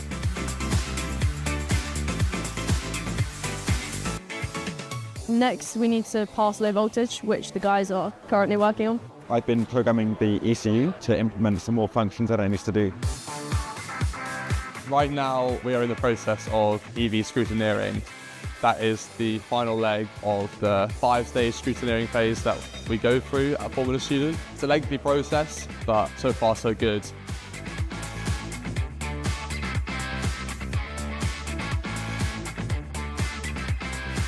We just spanned the wheels on our car. Very happy with how it worked. The car will work.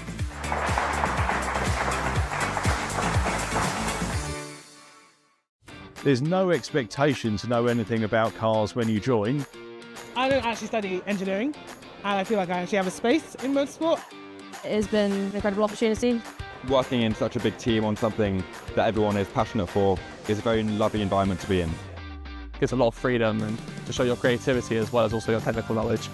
It's good for careers in the future. If you want to join a racing team, being in a racing team now is obviously going to be quite helpful. If you're into motorsport, Formula Student is definitely the place for you to go. There's a lot of team members that are part of Formula 1 now, and that's thanks to Sussex Racing and the experiences they gained at university.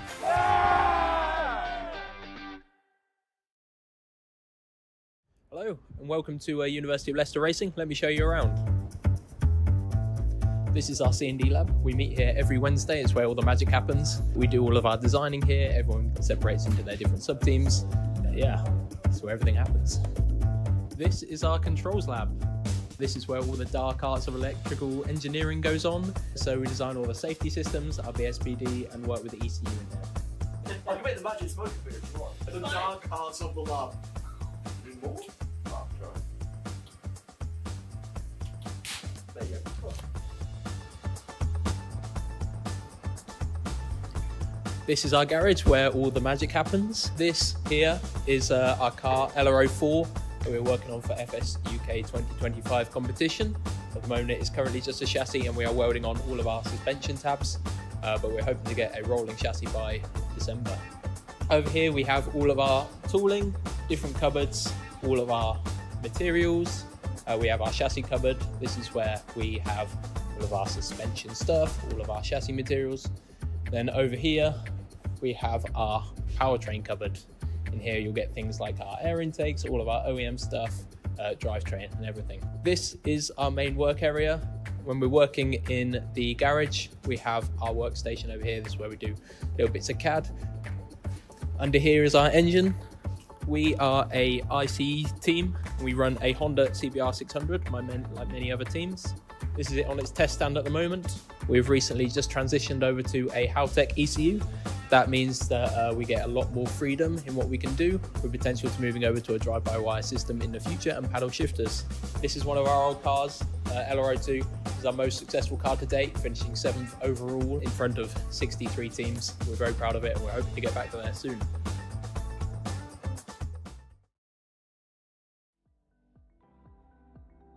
With all talk of magic, I do wonder whether it's Leicester or Hogwarts. That was fantastic, and do please get your videos in for next month. So we'd love to hear from you, those teams that we haven't heard from. I know there's plenty of talk from some people saying, oh, we're going to make one for next round. We want to see it. That's exactly what it is all about, because not only have Leicester very kindly sent us a video, but they've also sent us their monthly brief for the month of November. This goes out to all of the sponsors that sponsor University of Leicester. They were one of our favourite teams in Jess's first year at FS. They were number 95. You saw the car there on the stream. They were absent last year. Looking forward to having them. They were absent this year. Looking forward to having them out on track in 2025. All guns blazing. They've been in their paddock since 9 o'clock this morning. I'm reliably informed. They sent us a photograph.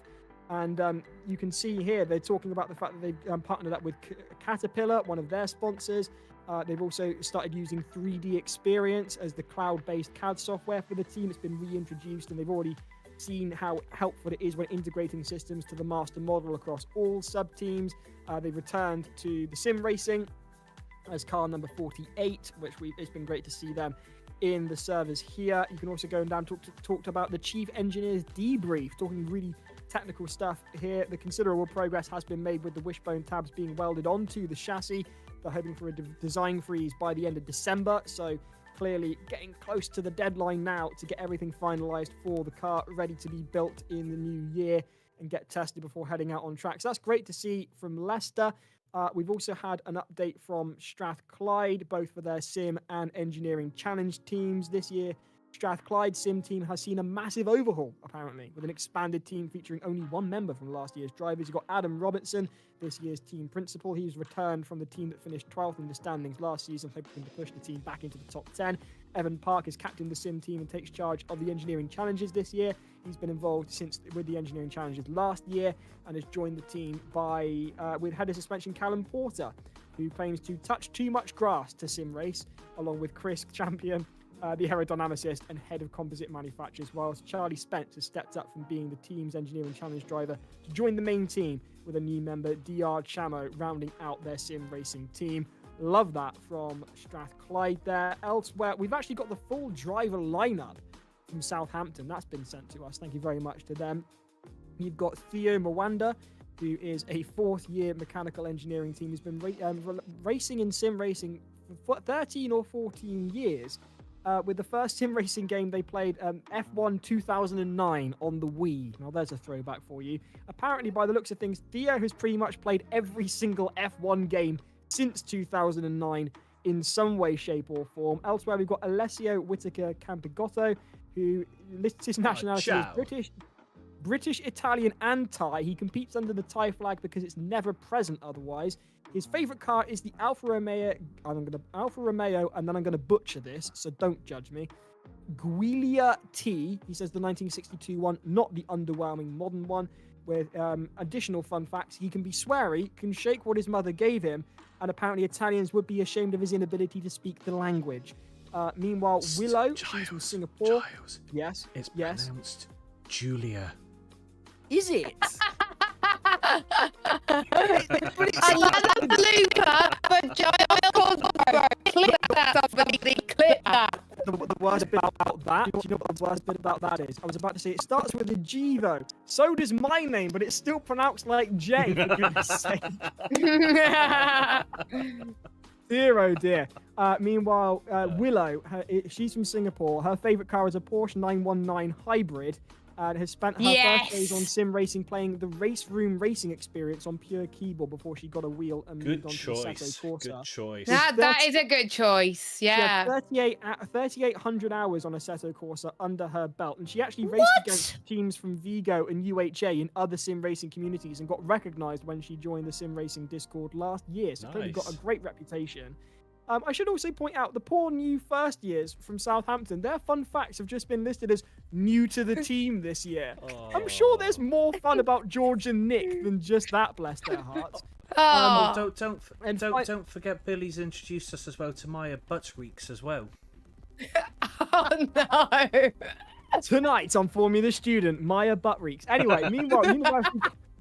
University College Dublin have also sent us a press release. They are the Republic of Ireland's first electric Formula student team competing this year for the second time in FS class since 2020. The team are currently finalising their designs and hoping to enact a design freeze by the end of December. The EV powertrain team are busy designing the control circuits and high voltage battery, very complicated, very integral to an electric car. They are testing the motor and the communication systems and finalizing important design and safety documentation. Sounds like all systems go over in Dublin then. Meanwhile, there's Hertfordshire. I keep saying that. Not Hertfordshire. Hull. It's Hull. At some point, I'm going to have to tattoo that onto the back of my hand. Hull is hurt. Yes. There we go. There's their team update. Brilliant stuff from them. Over the last few years, students from Hurt have been working hard to turn ideas into reality. I don't know why I'm reading it to you. It's there on your screens. You can have a read yourself. Make sure you support the other teams. It's all about community. Big shout out to all the teams who have sent us any sort of documentation or videos or any sort of content. We really do appreciate it, and it makes the Formula Student News segment what it is about you. Absolutely, but it's not just been team and press releases we've had as well. We've had some spoof posters turn up, haven't we, Giles? We have. I love this. Oh, yes. Staffordshire have come through yet again with this. Staffordshire Uni Racing presents Born to Sim Race Round 2. Staffordshire, whoever's making these, hats off to you, and can you please just keep making them? In fact, you could make one for the final if you want, and we'll send you headshots of us if you want to use them, because this is just... Yes, I've got a headshot, so use it. Yes. This is peak Formula Student memery, and I'm so here for it. So hats off to Staffordshire for some great content. Absolutely. We do accept memes as well as stuff that is far more professional. We were really stunned by the quality of the stuff that was sent. It was amazing. I should also point out that the only reason that the UCLM, their video was muted, was because it included the Formula One theme. Yeah. That would have got this entire live stream copyright claimed by Legacy. What was it? What's the media company that run Formula One? Bomb. Group. We would have got copyright claims. So just do us a favor. If you're going to put music on your videos, make sure use royalty-free music. Yes. Royalty-free, otherwise we're going to end up in trouble. Yes. So all stuff from NCS as well. They're absolutely brilliant music stuff from NCS. Oh, well, there we go then. Exactly, but let's not forget, of course, it is December. It is the time of goodwill to your fellow drivers and your Formula Student teams, and we got this sent into us by Cardiff. Okay. They had their own Christmas get-together, did Cardiff, and Jed managed to make a cookie cutter in the shape of a Formula Student car, and they made Formula Student gingerbread cookies and then decorated them in the style of various Formula Student cars, including Cardiff's. Where was my invite? This was brilliant. Look at this. That. So hats off to the entire team. You've got that stuff there. That's amazing. You've got stuff there from Aaron Farmer, from Amy, from Jed, from Vian. It's just brilliant. And Joseph.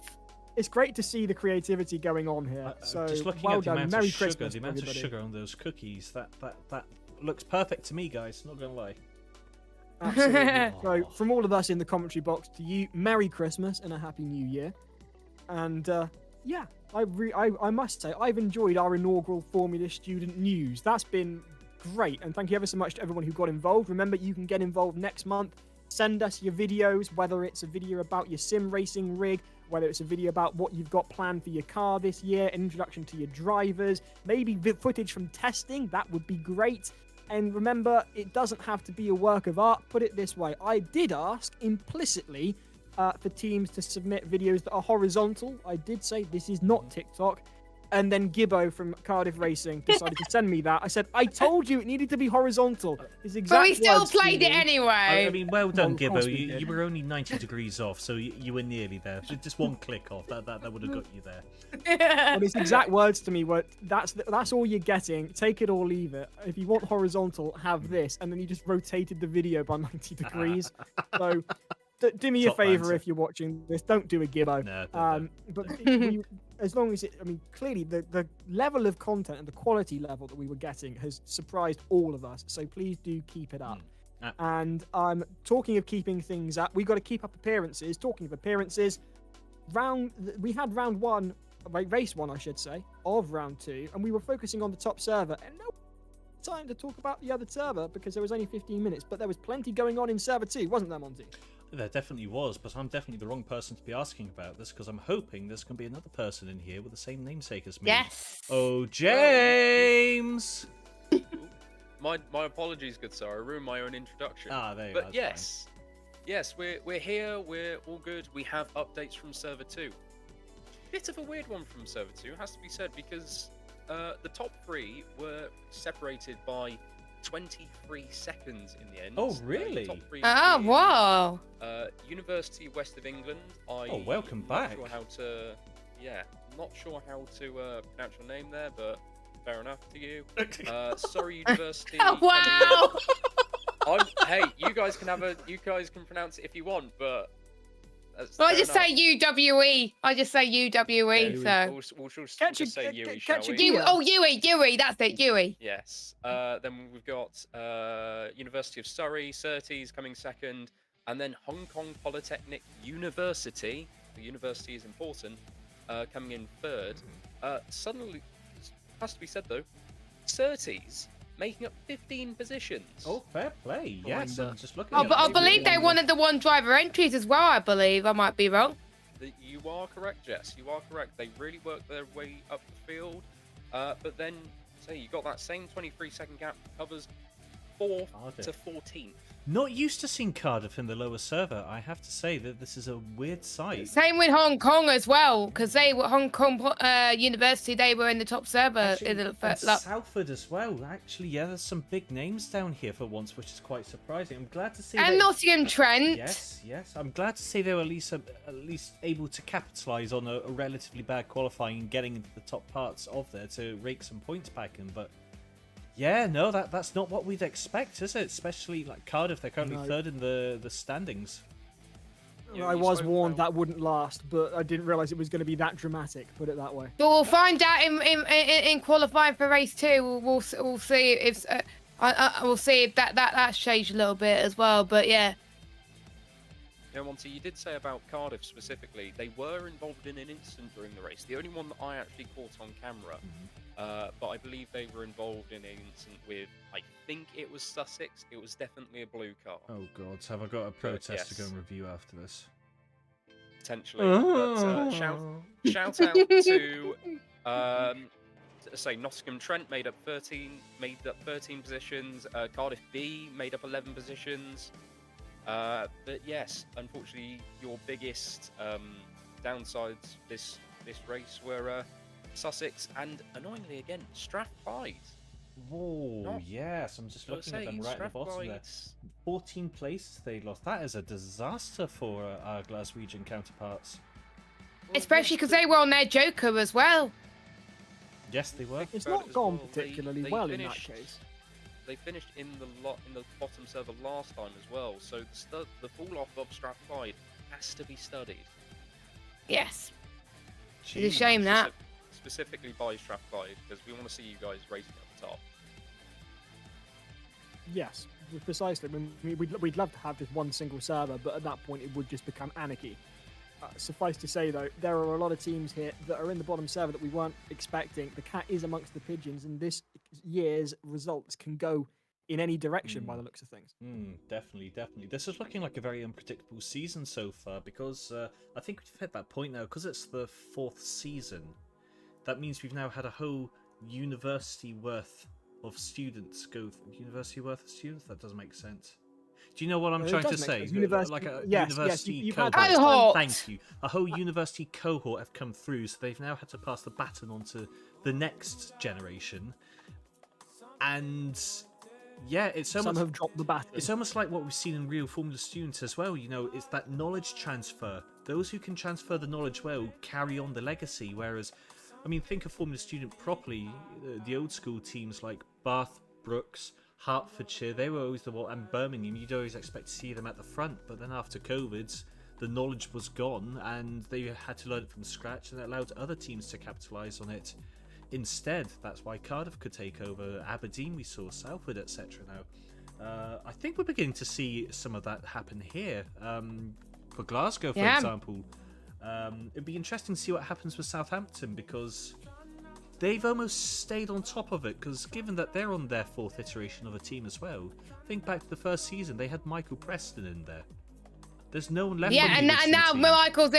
Michael's in Williams eSports, which you heard it in the VT as well. So I think to have a really good, successful team, there have been some teams that they got their first year students involved in the team early doors, and they're getting trained by the people in that team that are more experienced, and that could really help them in years to come. So that's probably what Southampton have done. It's capitalising. It's evident. That's the word I'm looking for. It's evident that those teams who have invested in their younger students, they can pass the baton on once they've graduated, for sure. Precisely. So, to recap, what we've had tonight thus far is the first race from Charlotte's Roval. It is the second round of the Formula Student Sim Racing Series 2024-2025. You join us here in the commentary box in between races. I'm Giles, she's Jess, he's Monty. The winners of race 1 were Vigo. We've also done the Formula Student News. Make sure you get your content in for round 3 in January.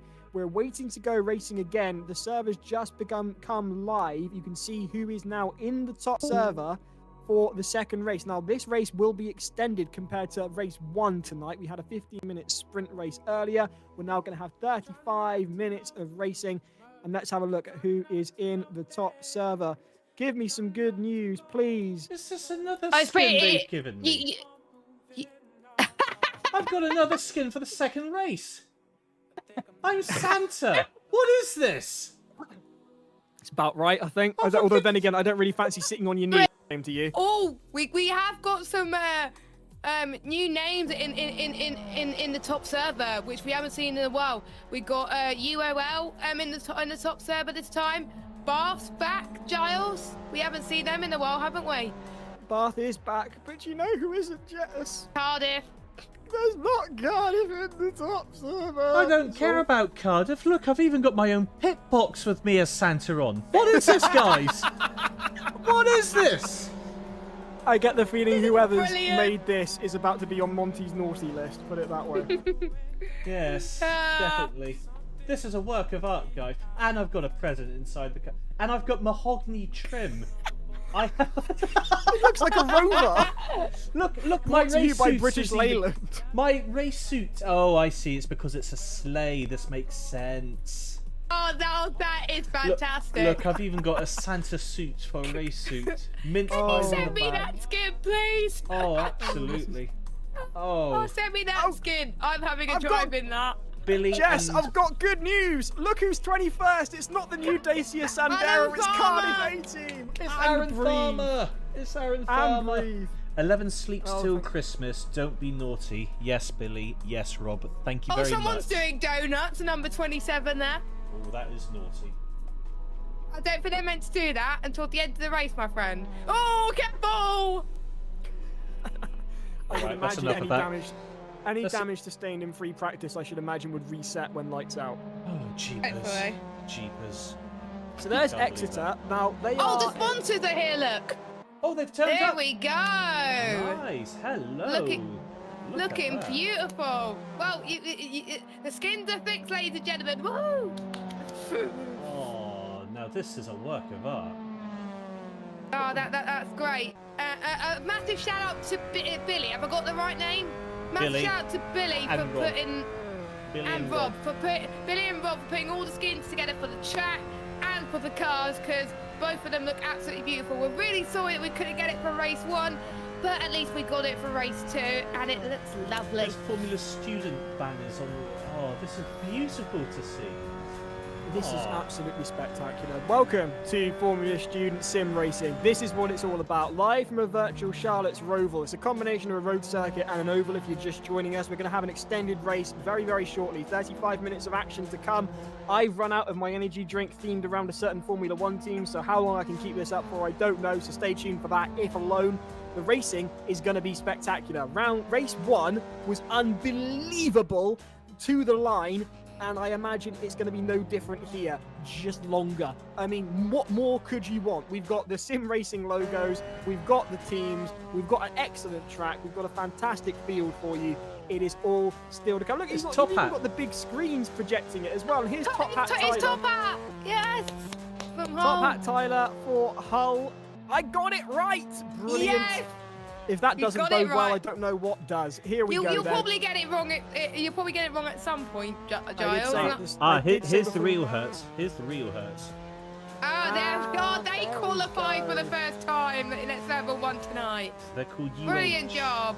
UH, we remember that. Welcome to the top server, Hertfordshire and Cardiff.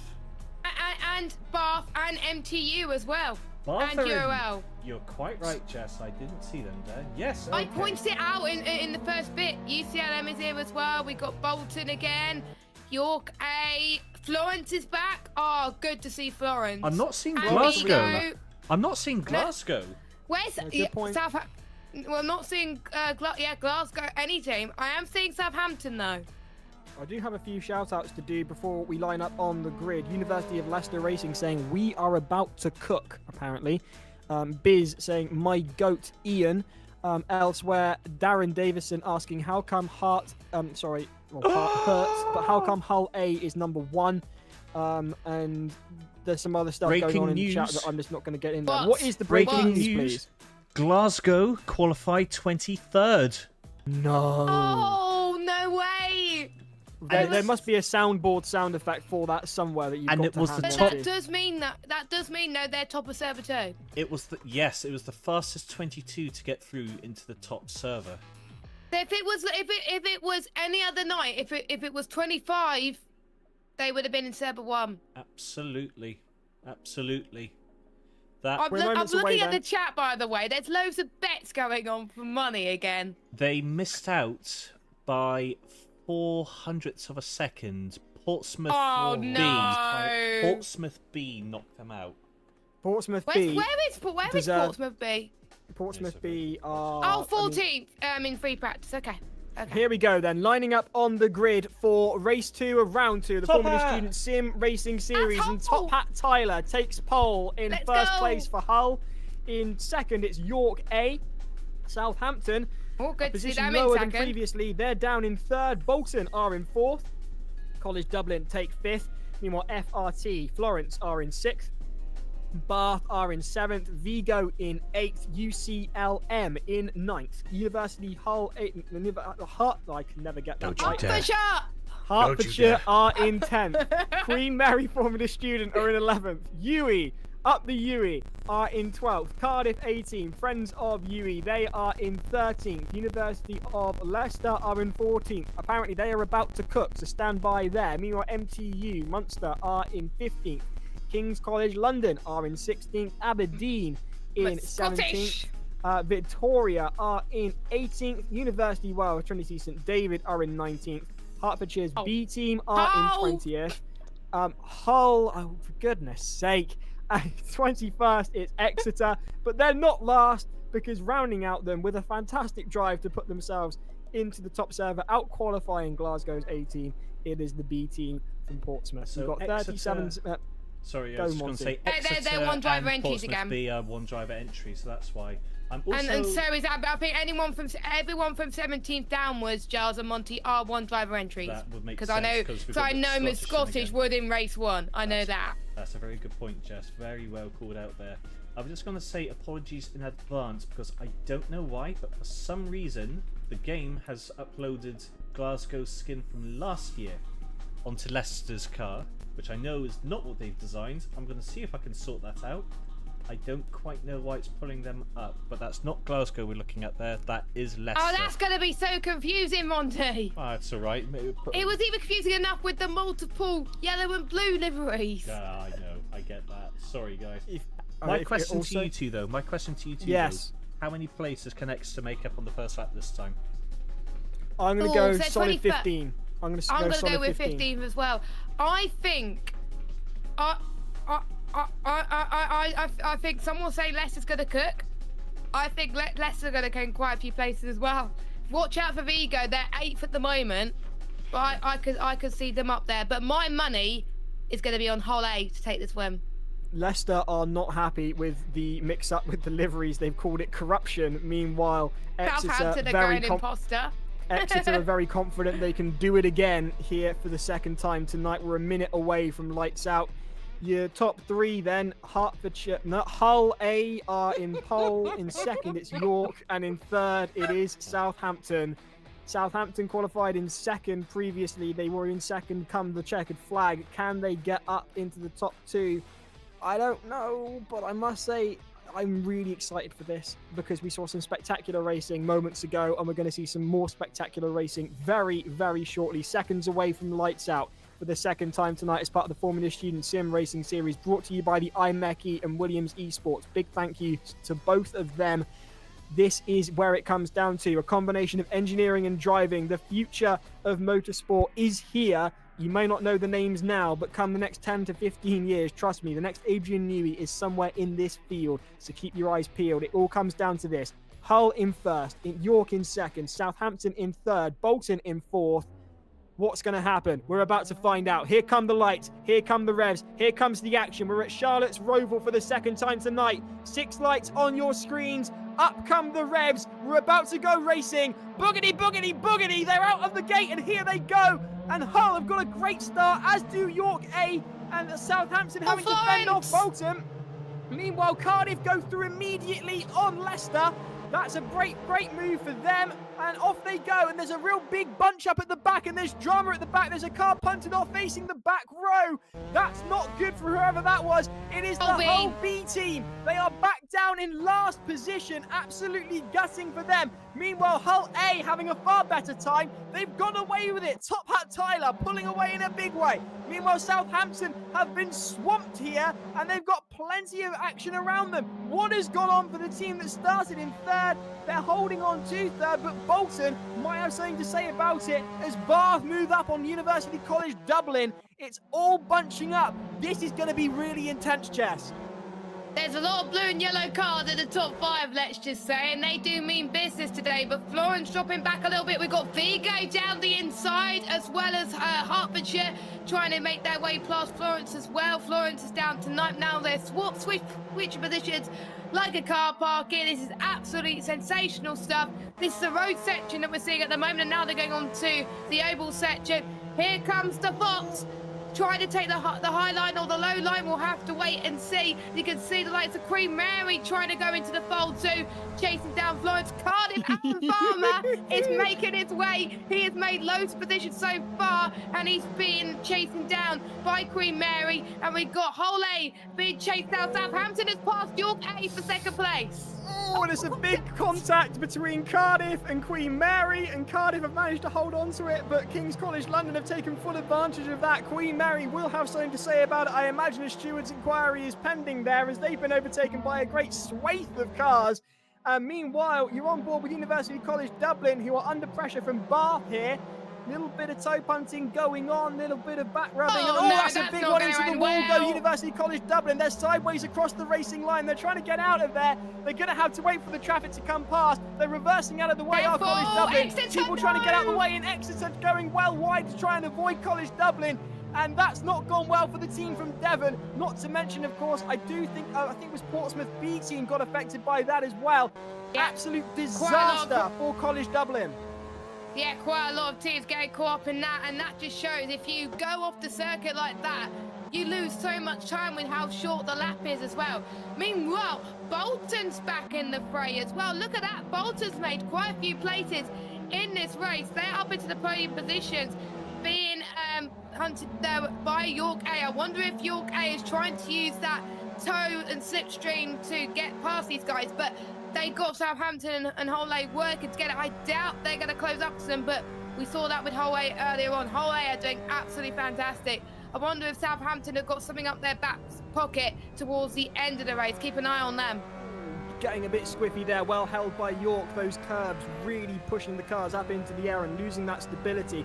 I do wonder whether there was a bit of bump drafting going on there with York A. Meanwhile, here's Vigo at the moment, and there is Cardiff down in 12th. They were in 10th, and there was a coming together with one of the other teams. I think it was UCD, I want to say. Could be, yeah, it was UCD. And there, meanwhile, on your screens now is Hertfordshire as they hunt down University UCLM. We saw them earlier on in the stream as part of Formula Student News. Big up to those guys from Spain as Hertfordshire press on, getting very close to the wall to get the best line. These walls incredibly unforgiving, as we've seen tonight. So it all comes down to positioning of your car and how brave you are with your right foot. And here are the Italians. We know Italians by nature with their driving can be very heavy with their right foot, going on the inside on Bath, and they just can't quite get it up there. And Bath managed to hold on to 5th position, but they are well and truly under pressure from the Italians now. 30 minutes of racing to go. We're in for the long haul here at Charlotte's right Roval as they go on to the banking, taking a low line here. No need to really get up against the wall. They can still get it going, and you can see Florence gaining on Bath through here. They're getting the toe, headed towards potentially a bit of rubbernecking, a bit of bump drafting. The team from Italy, they look to the inside now, going left onto turn 1 of the course, and through they go very nicely, very tight, jumping over the curbs are the Italians, getting a bit sideways, losing the back end, well held there, but Bath bump drafting now on the back of the team that's just taken the position from them. Can they take it back? There it is again. And I'm just beginning to wonder whether Bath might be about to get back into 5th. They've got the time, they've got the space. The car behind them, that is UCLM, that's a whole second behind. So they don't have to worry about that at the moment unless they make a mistake. And they are getting very heavy-handed with the curbs, sending them through into the air and losing time and position relative to Florence, who are beginning to pull away now. That gap opening up consistently to at least half a second. Bath may have lost the opportunity to take the place back. Yeah, Bath are losing time as we speak so far, so it'll be interesting to see how those trades affect as we get later on in the race. And bearing in mind, since the feature race, Giles, we've got to think about, will those tyres and fuel usage get to the end of the race? They may have to think about pit stops later on as well, which they didn't have to think about in the sprint race. They have to manage their tyres effectively, the bump draft, and they've got so much more to think about. Compared to obviously the sprint. So they might have chosen drivers that are probably good at managing tyres effectively too, and a bit more consistent in terms of their pace. Meanwhile, Yui is being chased down by Vigo in 12th place. Vigo has not had the best of races. King's College London, on the other hand, has been passing UCLM, and they're up into the top 7. Here comes Vigo on a different line to Yui. Nicely covered yes. from Yui as they take up onto the top line of the banking to hold off the Spaniards. Race 1 winners, but the Spaniards have got something to say about it. Diving to the inside, lovely. Go Vigo with a great move. They're side by side, Yui and Vigo into the banking they are, and I think Vigo's got that. Vigo take themselves into 11th position, snapping it from the Bristolians, and that there is a... Whatever has happened to Vigo has not been good. You can see the panel dents on the back end of that MX-5 there. Something's happened to the Spaniards, and they're determined to make up for lost time as they push on through. Munster go through on Yui as well. Yui haven't got an answer to it just yet, but they are going defensive side by side between Yui and Munster, swapping positions. It's the battle for 12th. Yui relegated into 13th, but they've got the inside line. They go through on Munster once again, switching back and forth on each other are the two teams here. Yui just managing to hold on to that position, but through go Munster on the inside. They're side by side once again. Munster's got the inside line. They outbreak them, putting their foot down. Through go Munster on Yui. Yui relegated into 13th, but that's Munster up into 12th. Munster having a brilliant time in the top server, absolutely incredible, and they're not that far behind the next card as well, if Vigo and Cardiff have anything to say about it. Meanwhile, the top hat of Hole A is still leading the way, I believe. Nope, it's not.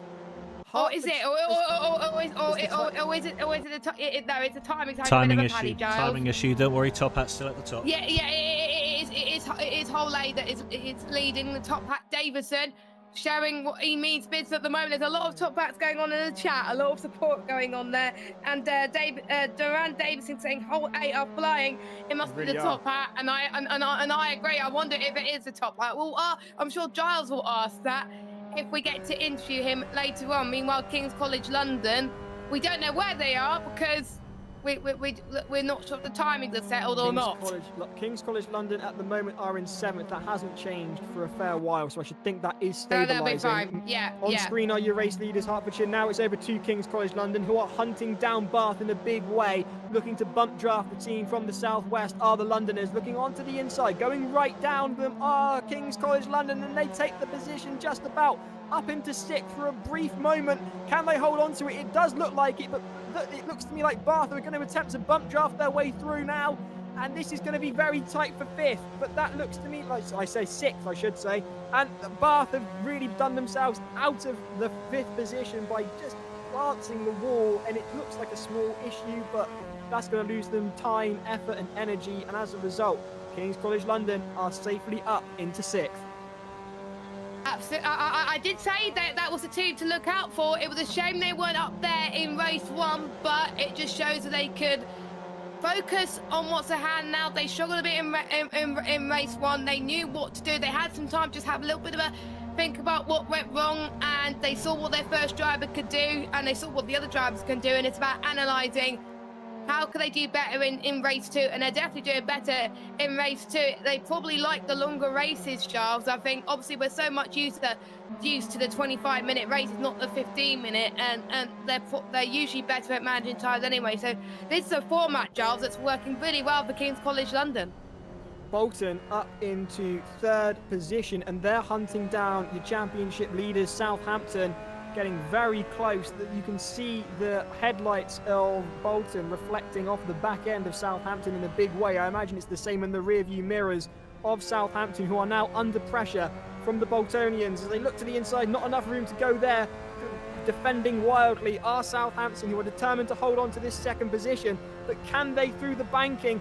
Are we going to see a bit of bump drafting through here? I think we are. Hold on to your hats, top hats or not, as they go round on the outside. They take a higher line.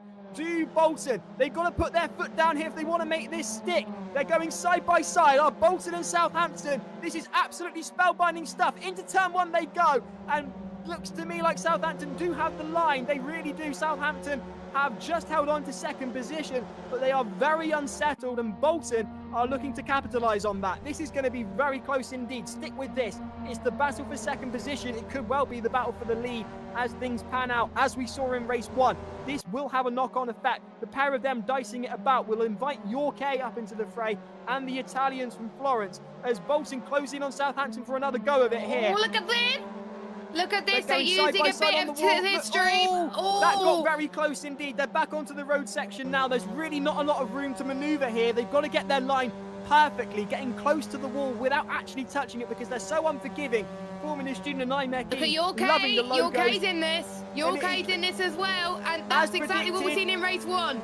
Bump drafting are Bolton on Southampton. York coming up on them as well. York go through, Bolton go through on Southampton. They swap positions back and forth, side by side. This is allowing York to come up into the fray. Southampton have held on to 2nd. Bolton in 3rd, very close behind is York. The battle for 2nd place is well and truly on. A train is forming, and it looks to me like Southampton have just managed to pull away for a while and get a brief bit of respite, as Bolton look in their rearview mirrors to find it filled with York and start to think, hang on a minute, I'm being hunted here, I'm not the hunter anymore. It really is a game of cat and mouse throughout this race. Southampton were pulling away, and now here comes Bolton yet again, lunging back in for another go of it. Southampton pulling away, York closing in on the pair of them.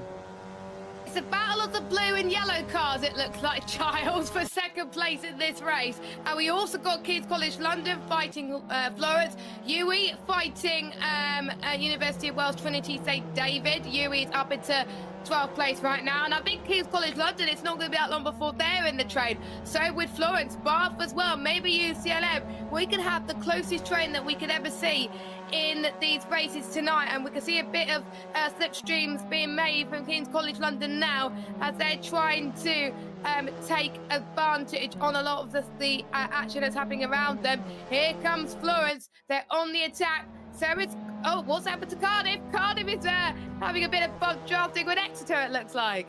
Cardiff relegated down into 19th, I imagine. Some form of contact has occurred there, and that's an absolute disaster for the team from Wales as they clip the curve and are sent wildly into the unforgiving concrete wall.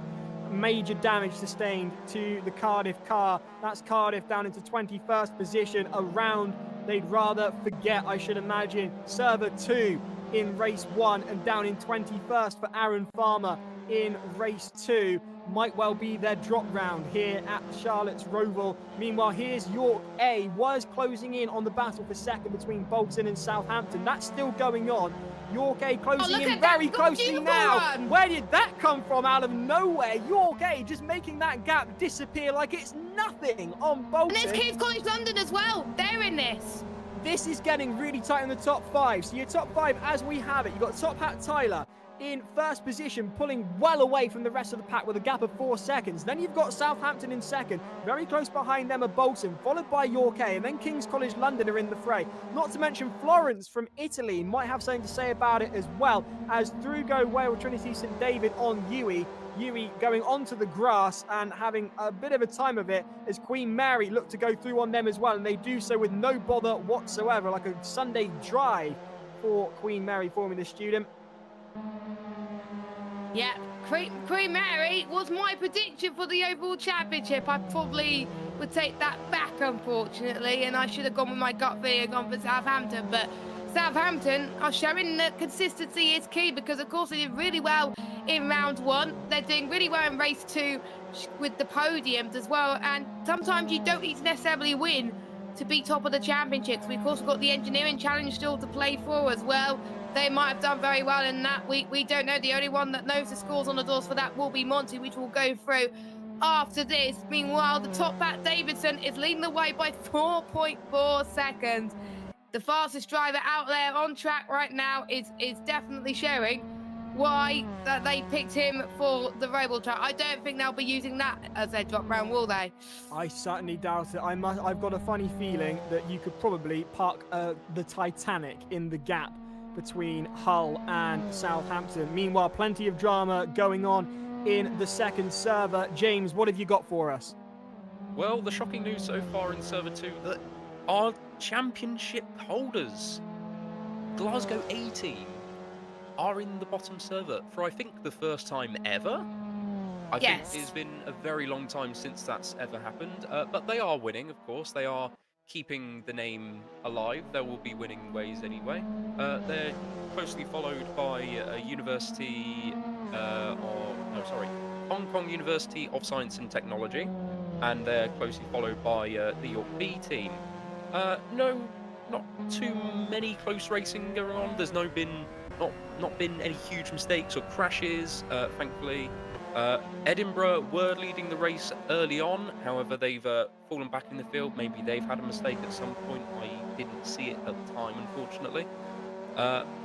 But as far as racing goes, it's all been pretty clean and pretty well thought out at the moment, or as well thought out as you can be in these cars anyway. I'm going to have to interrupt you, James, because we've got a major battle going on up here in the top server between Southampton and Bolton. They're dicing it again for second position. Bolton all over the rear end of Southampton as they go through the banking. Bolton looking to the inside, now looking to the outside of Southampton. Southampton defending as hard as they can, form the ongoing force that is Bolton. As they go into this turn now, I don't think Bolton has got anything to say just yet through here. And they touch in a big way, and that's Southampton off. Southampton, and they've crashed, and there's huge drama here in the top server. Southampton bolted off by Bolton. Florence have gone through as York got caught up in it, as did King's College London. And that is absolutely monumental.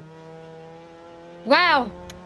Well, that's a turn of the books, isn't it? I was just about to say that King's College London have made a few places, and now they dropped back a little bit. What a shame. I don't think they had anywhere to go because. No, I don't think York had anywhere to go either. I think the ones that were trying to avoid it, they just had nowhere to go. So really, it was just unfortunate for them. But I wonder if they're going to sustain any damage. It's just a shame because they were fighting for like top 5, but now they're going to have to settle for top 10. Southampton have recovered really quite well from that, all things considered, given the fact that they were the ones that were punted off. And I just didn't think there was enough room. And I was just saying, I don't think they can make this work. No. This moment. And then as I was saying that, Bolton go into the back of Southampton. Southampton get spun off onto the racing line on the banking. And as a result of that, you saw other teams that had nothing to do with it get caught up right in the mix. And they were sent well further down the grid than Southampton were, given that they were the ones that were suffering the most initially. Yeah, and they just got to focus now towards the end of this stint, because we now got 15 minutes left, which really is, the rest of this race is now a sprint race. But will they be able to get those tyres to the end now? Because they had a little bit of a spin. They just got to manage their tyres more effectively now as well. We're seeing Hertfordshire, yes, Hertfordshire, Giles, into the pits.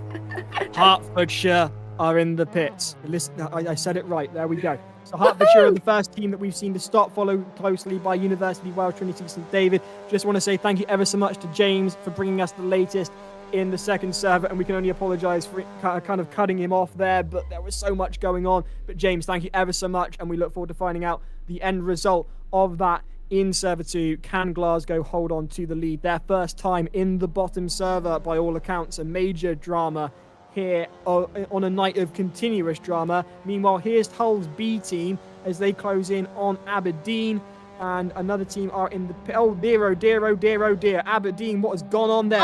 Scottish straight into the wall and really struggling. That almost looked like the wheel had kicked back on him. Direct feedback potentially there, making things harder for McScottish. Elsewhere, Huey and Queen Mary dicing it out. Queen Mary holding on to 10th. They are the last of the top 10. But Huey fancy that position. They're closing in on the banking now as they put their foot down and get closer and closer to the team from London.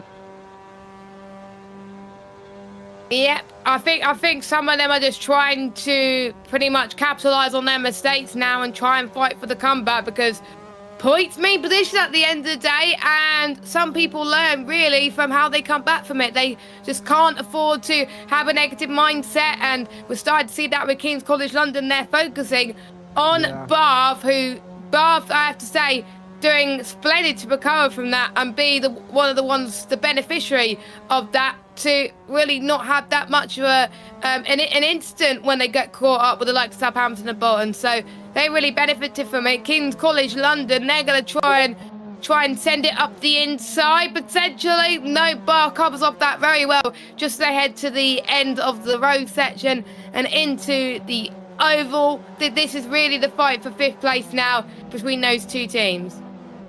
Really great stuff from King's College London and Bath. Bath managing to cling on for dear life with their nails to 5th position as King's College London look to the inside of them. They go through on the inside on the banking. They're side by side. Can King's College London make this stick? They are up on them. It's a case of who's got the heaviest right foot now. They're side by side on the banking. Here comes the left-hand turn. King's College are ahead. They're into turn 1. Through the chicane they go. Bath have got the inside line here. Switching back, though, are King's College London. And it looks to me like King's College London have got into... That is brilliant. 5th position for the team from London. Meanwhile, York has said that the result of that crash is devastating for them. I can only understand. I'm so sorry to the team from York. Nothing they could do there. But here comes Bath for a rematch with King's College London as they head out onto the banking once more, putting their foot down, holding on close to the wall for a second, then switching back into the road circuit. This is a fantastic layout. It is incredibly difficult. Glancing the walls they can't touch, but they've got to get as close as possible to get the best line. Flying past the IMEC corner they go. I'm calling it that because that's all you can see there. Logo up, logo. Mechanical engineers. Big up to them because, you know, they put it on. Thank you, guys. Meanwhile, here is King's College London putting their foot down, getting away from Bath, and now reeling in, by the looks of things to me, Southampton. Yeah, you can see Southampton right in the front of this as well, and I wonder if Southampton is to stage quite a bit of damage from the contact, but King's College London is going to try and use that slipstream as well. I hope Southampton has not run out of fuel too much here. I really don't, because you can see King's College London catching up at a rate of knots, and you can also see Bath and York as well in that train. Aberdeen in the pits, Cardiff taking advantage of that, putting themselves into 20th. Meanwhile, University, that's Aberdeen there. Not a lot of teams have pitted just yet, Jess, but I'm beginning to wonder, like you say, on fuel use and potentially tyre wear, can they go long for the whole duration without pitting? We've not seen a lot, and there's only 12 minutes to go. I know, and it might just be like we seen in plenty of races last season, some people trying to brave it out and it may not work for them, like we saw with Southampton in Kyle Army, where we thought they were going to make it to the end on the fuel that they had, but they didn't. But I think Southampton could be one of those teams that might try and do the same similar thing here. We don't know. Whole A, I wouldn't be surprised. Whole A are doing fantastic. They could do any strategy and they could still come out on top with the gap they've got. I'm going to call it now with an 8-second gap and 11.5 minutes to go. I reckon that Hull A with Top Hat Tyler behind the wheel have got this in the bag. I'll eat my own hat. I've got my beanie. Well, here. if that doesn't happen, that'll be a commentator's curse, Mr. Giles Cosgrove. If that does happen, Giles, where are the lottery numbers? Well, there we are. Meanwhile, so there's your top three. Top Hat Tyler for Hull in first as things stand. 11 minutes to go with Bolton in second. Florence from Italy up into third. Southampton down in fourth after a punt off from Bolton. The Stewards' Inquiry will be very interesting on that one, I'm sure. King's College London in fifth. In sixth, it's Bath. York A in seventh. You can see them now on your screens coming through the banking. They're hunting down Bath. York A. They're putting up fastest laps as well. They're really up in the pace. They're not letting the downsides of their earlier incident phase them. Which really, it wasn't their fault to begin with, but they're just focusing on the task at hand, and they're just showing with the lower fuel that they can really ump the pace here. Here, meanwhile, is Yui with a rear full of University College Dublin. A very unsettling sight as they head back out onto the banking briefly, diving through and here into the... It almost looks like a pit lane. It is a pit lane. And in come King's College London and Bath, both into the pits now. Those are the highest position cars to enter the pit lane thus far, with 10 minutes to go.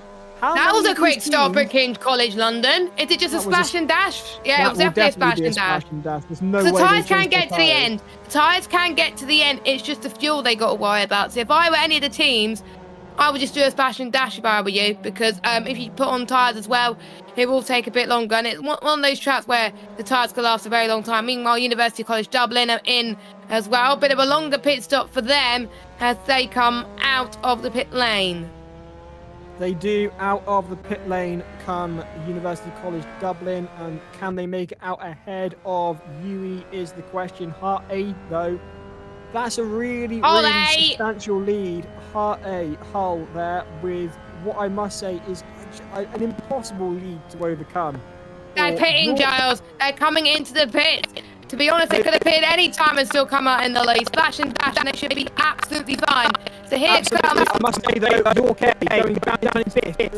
FRT and Southampton have both gone through on York A, but I wasn't expecting York A to be up there in the first place. FRT in the pits as well, according to this, as are Southampton. They were fighting. They were fighting for position, Bolton go through. Bolton have taken the lead, according to the timing board. But Bolton haven't pitted yet. Bolton hasn't pitted yet. No, they haven't. And the question is, can they open up a lead long enough to go over? There's Florence. Florence, I believe, ahead of Southampton.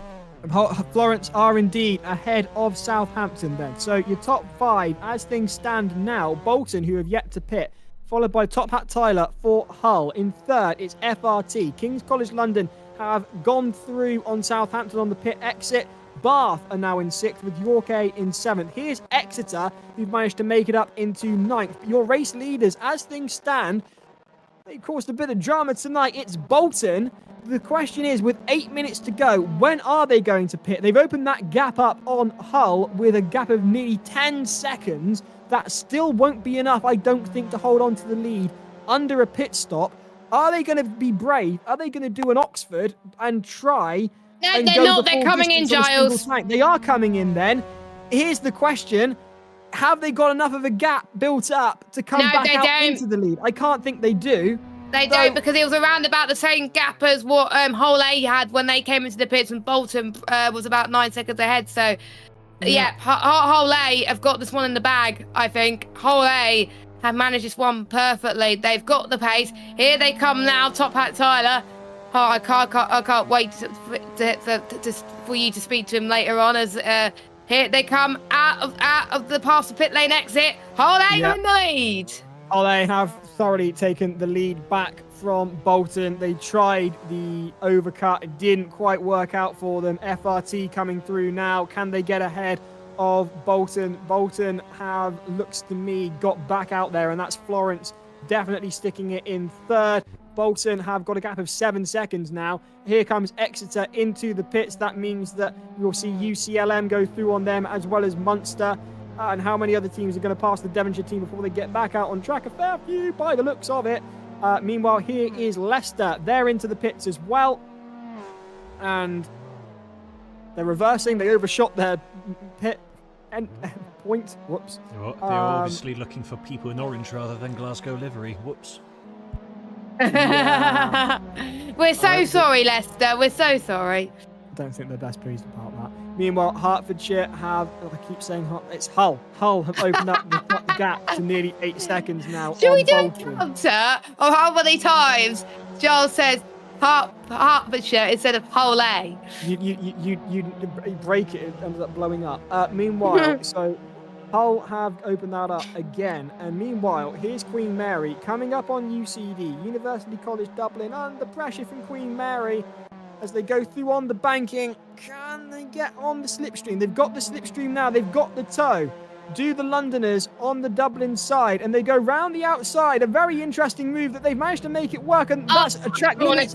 That's well outside of the track limits, and they give the position back as a result, by the looks of things. Airplane. And Vigo have come through now as a result of that lost momentum, as Queen Mary let Vigo and University College Dublin go through. That was a real violation of track limits, I can't help but say. A nice attempt from Queen Mary, but going around the outside through there was never going to work night or day. No. You can see Bolton, by the way, closing in on the whole A. There was a gap was about 7 seconds. Now it's about almost 6 seconds. So Bolton are doing very well in this final stint. So is Florence, who's being chased out. King's College London could be on the cusp of their first podium in the Formula Student Sim Racing Series, Giles. They really could. There's 5 minutes just under of action left as the team from London close in on Florence in third. You can see the Italian side square in the middle of your screens there as King's College put their foot down. They've got 4.5 minutes to make it count. Meanwhile, here's UE trying to make a move on Exeter. It is the Battle of the Southwest, Somerset versus Devon, or wherever you want to say where Bristol is. People argue about that all the time. Anyway, more to the point. Here's Exeter under pressure from UE now. Going round the banking. Bristol is in Somerset. I think that, but people disagree. Meanwhile, Exeter got to look in their rearview mirrors because here comes UE in a big way, bumping up through the inside they go. They've got the inside line into turn 1. Who's going to get the better exit? It looks to me like UE have got this, but Exeter come through and take it back. Exeter holding on to 13th position. Unlucky for some. Could it be lucky for Exeter? Apparently not, because here come UE on the inside. It's a question of flat foot to the floor. And that's UE up into 13th, Exeter down into 14th, trying to bump draft back up to the position they've just lost. But UE are holding on to it. They're looking to really release the tow from Exeter, squirming to get rid of the team from their back end. That's fantastic stuff from UE, and that puts them up into 13th. Meanwhile, here's King's College London. They've caught up to the Italian side as they try and get up into the podium position. They're first, I think it is, Jess. Yeah, because of course they were so close in the first few races in round 1 where we were at Croft.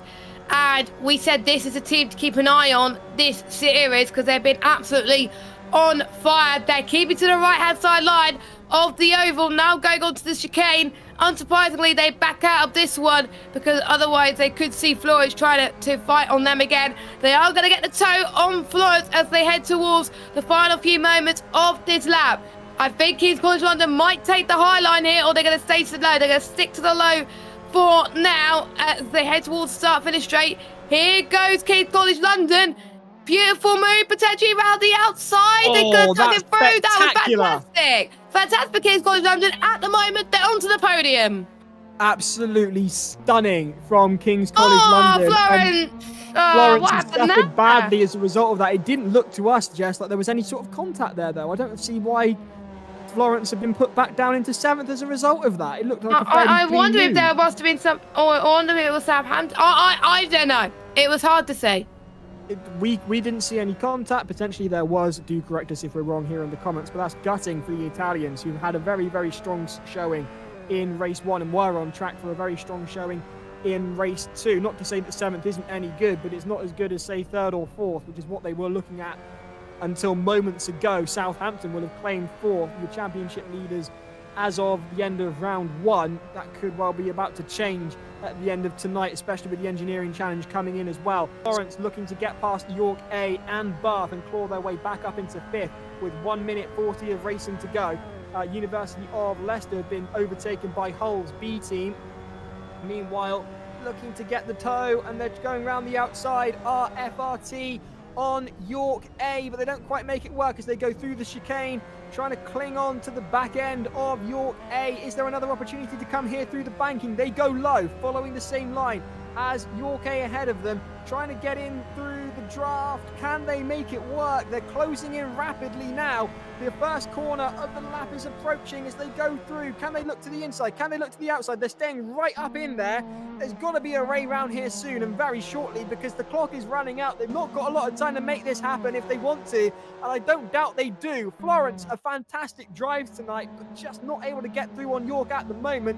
Yui back behind Exeter, dicing it out for 13th yet again. And they look to try and make a move through on the Devonshire side. We've seen it done before, but Exeter have clearly got past again since we last looked. And they're going to try and do the exact same as we saw a few laps ago. But Exeter have just got that little bit of an advantage. There's that extra gap there, which makes it all the more difficult for Yui. Hull A, no such problems. The gap has reduced down to just over 6.5 seconds, but they are sitting pretty. Top Hat Tyler, an icon of the Formula Student Sim Racing Series, and putting his top hat where it counts, in first position. I don't think they're going to lose this. I think they've just got to cruise to the line. They got the final, and they got the final lap. They can afford to slow down if they want to a little bit, just so they could just finish this race now if they wanted to, because of the gap they got. 22 laps complete for the lead car. Hull A absolutely dominating right out of the gate for this second race tonight. We're looking forward to getting Tyler into the commentary booth. Here we go. He's crossed the line. He's taken it. Hull A have claimed victory in the second race of the night as Bolton come through in second, followed by King's College London. Well done, well called there, Jess. Southampton will come through. That's a fantastic nice drift from King's College London. Southampton take 4th. Bath cross the line in 5th. York A in 6th. 7th, it was Florence after that disaster for them. UCLM, here they go. The Spaniards in the final few corners. Nothing to worry about but a clean drive for them now as they come across the line. MTU in 9th as well. Oh, they just about avoided the wall. University College Dublin in 10th, Vigo in 11th, Queen Mary Formula Student in 12th, that'll be Exeter in 14th, and Yui relegated down into 4th. Exeter in 13th, Yui in 14th. They didn't manage to get back past through, and that'll be University of Hertfordshire in 15th. I'm all out of breath. I think that the race 2 was a bit more chaotic than race 1, I have to say. And I just see that someone in the chat, Giles is king of the commentators, goes, not tonight though. Giles predicted that race winner perfectly there. I managed to call it for once.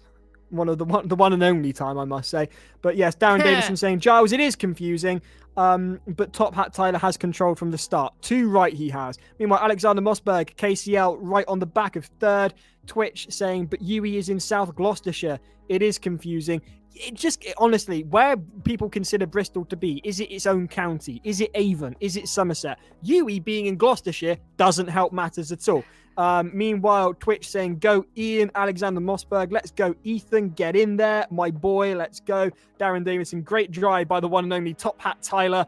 We love it. Salvatore saying clean, and Billy Sturdy, let's go. While Joe V says Penson is horror, whatever that quite means. My horror does tend to be something more along the lines of Halloween or Scream, but whatever floats your boat. Anyway, that was a lot more chaotic and a lot more difficult to keep up with, but some fantastic racing nonetheless. And apologies to Hertfordshire and Hull for getting you mixed up constantly. I will work on it. How's that for a New Year's resolution? Anyway, yes. Hopefully we'll be able to get you Top Hat Tyler in the commentary box, and he better be wearing his hat. Honestly, I sincerely hope so. It'll be great to chat to him. I'm really looking forward to it. Thank you ever so much for joining us in the stream. University of Leicester claiming that the livery slowed them down, rocking Glasgow's livery rather than their own. Gutted for Leicester. They were expecting to cook. I mean, it might have been a slow cooker they were using, but there we are. In a moment, we'll have Hull A with us with Top Hat Tyler for you very soon. Meanwhile, McScottish saying, you've got to be kidding me. Race ruined by the Phantom Cone. I have heard rumours and seen footage of this Phantom Cone, but I was reliably informed it had been removed. Meanwhile, Yeah, Leo I thought Yeats, it was removed as well. Leo Yeats saying, that thing gave me a better line, that cone. Lovely addition. Does the cone exist? Not a clue. But Matazuz It might just be for that race, though. Who knows? Matazuz Seletsky says, Tyler the GOAT, P1 pole to win. An absolutely cracking job there. Meanwhile, Thomas Lips and Darnell saying, great job all. Excellent commentary too. Giles, Jess and Monty. Well, thank you very much, Thomas. That's very kind of you. Caesar the Beast says, Antonio. Great points for Hull, says Joe Phillip. 2 right. And Christoph Jarman saying, don't bet, guys. I don't. Meanwhile... I don't either. Exactly. And, Monty doesn't have to bet. He lives in Jersey. Doesn't pay tax. Oh! Meanwhile, much tax. That much tax. Yes, no, fair enough. Having been over there recently, we didn't talk about this last time, but I actually went over to Jersey during the summer, and me and Monty hung out. It was great fun. I spent a week in Jersey, hanging out with Monty. Lots of good food. Honestly, the food in Jersey is stunning because there's one major city, and the eateries there are sublime. And I had a really great time in Jersey. I cannot recommend it enough if you ever get the chance to go. I went and swam in the sea. You can't do that here. It's too cold. But I went and did that over in Jersey. It was He also lovely. went and took over our radio station on his first day. I couldn't believe it. I was driving along and suddenly his voice came up on the 6 o'clock news. I'm going, how? How are you on this? I'd been on the island for less than 24 hours and I ended up on the local radio news. Oasis had announced. How did you do it? Oasis had announced their reunion the day before, so I brought my Oasis t-shirt to Jersey and was walking around wearing it, went into a local record shop and got stopped by a local reporter to ask me for my thoughts on the Oasis reunion. If you want my thoughts on the Oasis reunion, yes, Oasis, boo, not getting tickets. If anyone's got an Oasis ticket that they don't want, let me know. Anyway, we're still waiting for Top Hat Tyler to join us in the commentary box. He's coming. I can hear a ping. I think he's come in. We're just going to get him on the screen for you. Elsewhere, Selene says Chris Scott getting abused, but still a good job. And Leo Yeats saying Hurt B, that is the whole B team better. Duran Davidson saying great performance from Hurt A or Hull A, 4th and 1st. That is a really solid showing for the team from Hull, and we'll be able to talk to Tyler for you as soon as we possibly can. No one's commented yet with an Oasis ticket, which I'm thoroughly disappointed about. I don't do, Nightmare for Yui, I would agree. It wasn't great. They tried it. I must say, if we're talking about nightmares, that was not a great night for Cardiff, I must say. That was rather disappointing, to say the least. I can imagine Aaron and the rest of the team are quite frustrated with that. And hopefully Tyler will be here. We keep hearing entries. Oh wait, I can hear him. We can hear you, We can hear him. but we can't see you. Have you clicked... Hello, can you hear us? I can hear you, yeah. Fantastic. Have you seen... We won your top hats. Yes, have you seen the link I've sent you on Discord? Let me have a... I'm in the right thing and my camera's on. No, don't worry about the camera in here. If you go in the message I've sent you, click on that link and turn your camera on in there, and then you should be good to go. Okay. But keep You your can sound tell on this here. this is my first one, yeah. Oh, right. Oh, is it your first one, is it? Wow. You need to win more often, Tyler. I mean, we did an interview in Williams last year, I seem to remember. But yes, you definitely we definitely did, because I remember the This top year. Hat. Sorry, this year, last season, this year. That's confusing. Sorry, Jess. Wibbly wobbly timey wimey. Something. Here he is. Here he is. Hey! Oh, flip it. Oh no! Flip your not camera. Again. Flip your camera. Flip your camera. You can't hear us now, apparently. This is all going swimmingly, I must say. But there it is. Oh, this is the same problem that he had, Giles. The top hat is real. He is there, but we just can't hear you now, Tyler. Tyler, rotate. Rotate. I don't. That just looks like I'm dancing. He can't hear us, so he doesn't know what we're on about. I'm trying to say rotate, but all I'm looking now is milking a cow. That looks like you're driving, Giles. Yeah, fair enough. Billy Sturdy saying hi, Tyler. Go on, the boy. This is an absolute. This is. Hang on. Oh, this is going well, isn't it? If I do that, he's on the right side. Everyone, just rotate your head 90 degrees. Yeah, that's close enough, Tyler. He can't hear us. He can't hear. Well, that's not going well. Don't worry, I'm sending him a message now. We'll have him on in a second. Don't you? Okay, so he's at least waving. He can hear. No, I don't know. Tyler, thumbs up. Can you at least hear us? Oh, he's gone. Oh, wait a minute. Oh. Caesar's just commented here. He is still on the oval. He's still on it. How is he? Why? Do you know what? I think we're gonna have to turn off the camera and just do a voice one with him. Apparently, his device. Oh. Okay, he's learnt about the 90-degree flip. Well, we can see him in the right orientation, but it's now just. He's having the same problem as you. He might just have to restart. Look at him. He's yelling and everything. Angry boy. Leo's commented here. The top hat is off. It's a lie. Oh, Tyler, we're so close but so far away. Go on, one more try, Tyler. Drum roll, please. Salvatore commenting 90-degree banking. Yes! We didn't think of that, did we? Oh, we're so close to this. Stay with us. We will get you this interview with Tyler by popular demand and all of the above. We will get there, we promise. Do you know, I'm thinking, guys, he's had such a nondescript, boring race, just dominating. He probably was oblivious of all the chaos that was happening behind him for that 35 minutes. I want to ask all about this. Yeah, exactly. Right. Tyler, I'm Can sending you hear messages. us? No. No. Right. Ah. Oh, of course he can't. He's not in the commentator's booth. Where's he gone? Oh my god. Drag him in. He's gone into the wrong conversation. Right, let's try again. That's probably why we couldn't hear him. Right, go on, Tyler. Please tell us you can hear us now. Tyler, put your headphones on. Can you How's hear us? that? Come on. No. There we go. Yay! Hey! Finally! Oh, it's brilliant. By popular demand, he's a sim racing favourite, and it's taken a little while, but we got there. It is Top Hat Tyler himself, winner of the second race of round 2 of the Formula Student Sim Racing Series. Tyler, congratulations. What an absolutely flawless drive. That was impeccable. Oh, I'm quite glad. I've had about 15 minutes because I haven't been able to stop shaking since the end. But honestly, I imagine the adrenaline was high after that win. Is that your first race win? Yeah, fair. I've had a couple of podiums, but first win, yeah. And there's the top hat, ladies and gentlemen. That's just spectacular. So you were clearly very adept with the course, as you are balancing a top hat on your head by the looks of things. How much time practicing on the server have you had, and what was the strategy going into this? Because there's dominance and then there's an 8-second lead. I mean, I wouldn't say I've practiced any more than I normally would. I just put all my time into race runs. I spent the entire time in the server on a full tank of fuel. So when I realised I was qualified on pole, it was a massive shock to me. And I knew I had the race pace, so it was just controlling it from there. Yeah, I can't lie, I'm absolutely over the moon.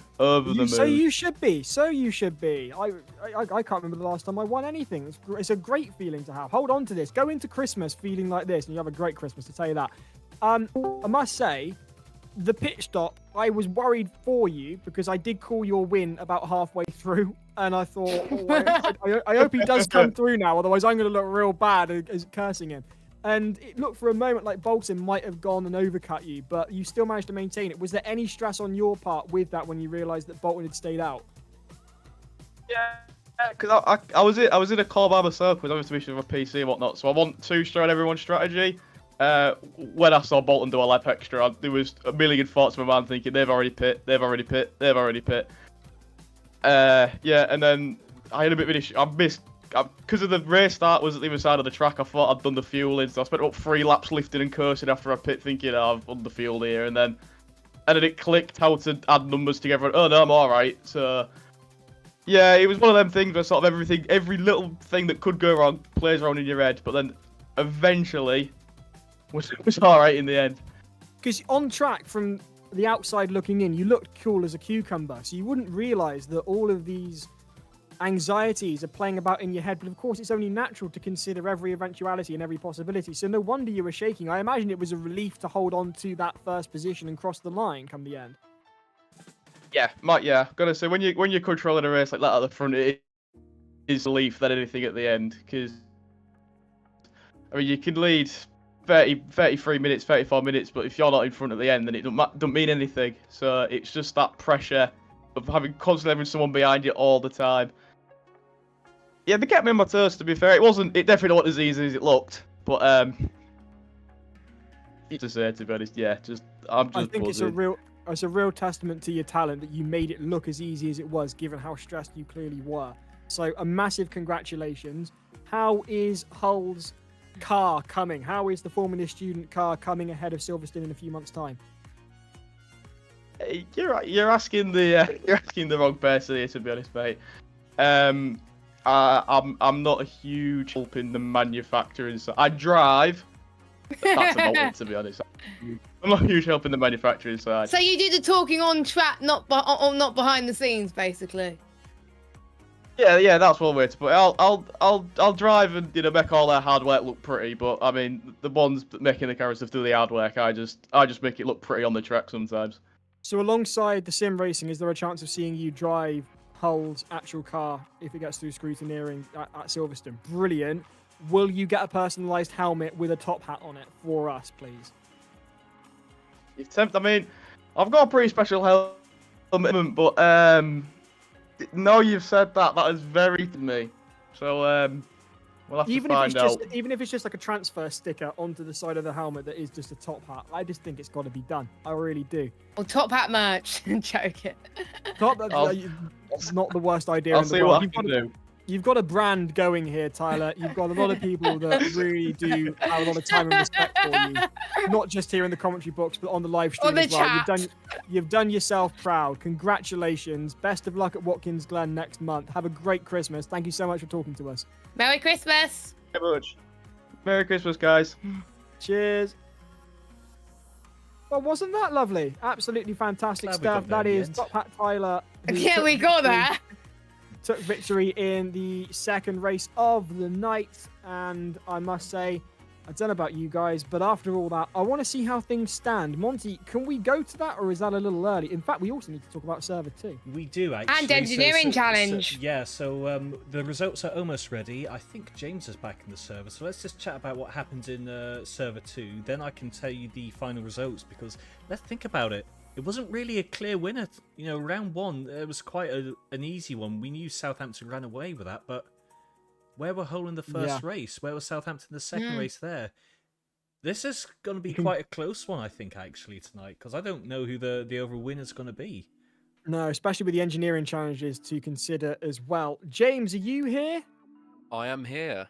Brilliant. He's a voice in the sky. James, what happened in the end? I'm so sorry we had to cut you off. I felt awful. Oh no, don't worry, Giles. It's all good.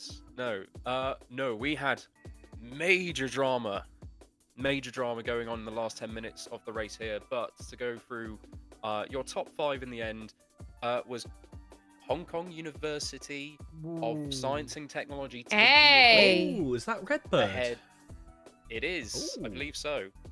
They came in ahead of Glasgow 18. Queen's University Belfast in 3rd, York B in 4th, and Staffordshire in 5th. Now, when I talk about drama tonight, don't think I am messing about here. There was drama, there was calamities, there were bottles. It was fantastic to watch, it has to be said. There was an incident between Salford and Strathclyde with about 10 minutes left to go. Somehow that happened on a straight, so if either of you would be able to comment on that and give us an idea of how that actually happened, let us know.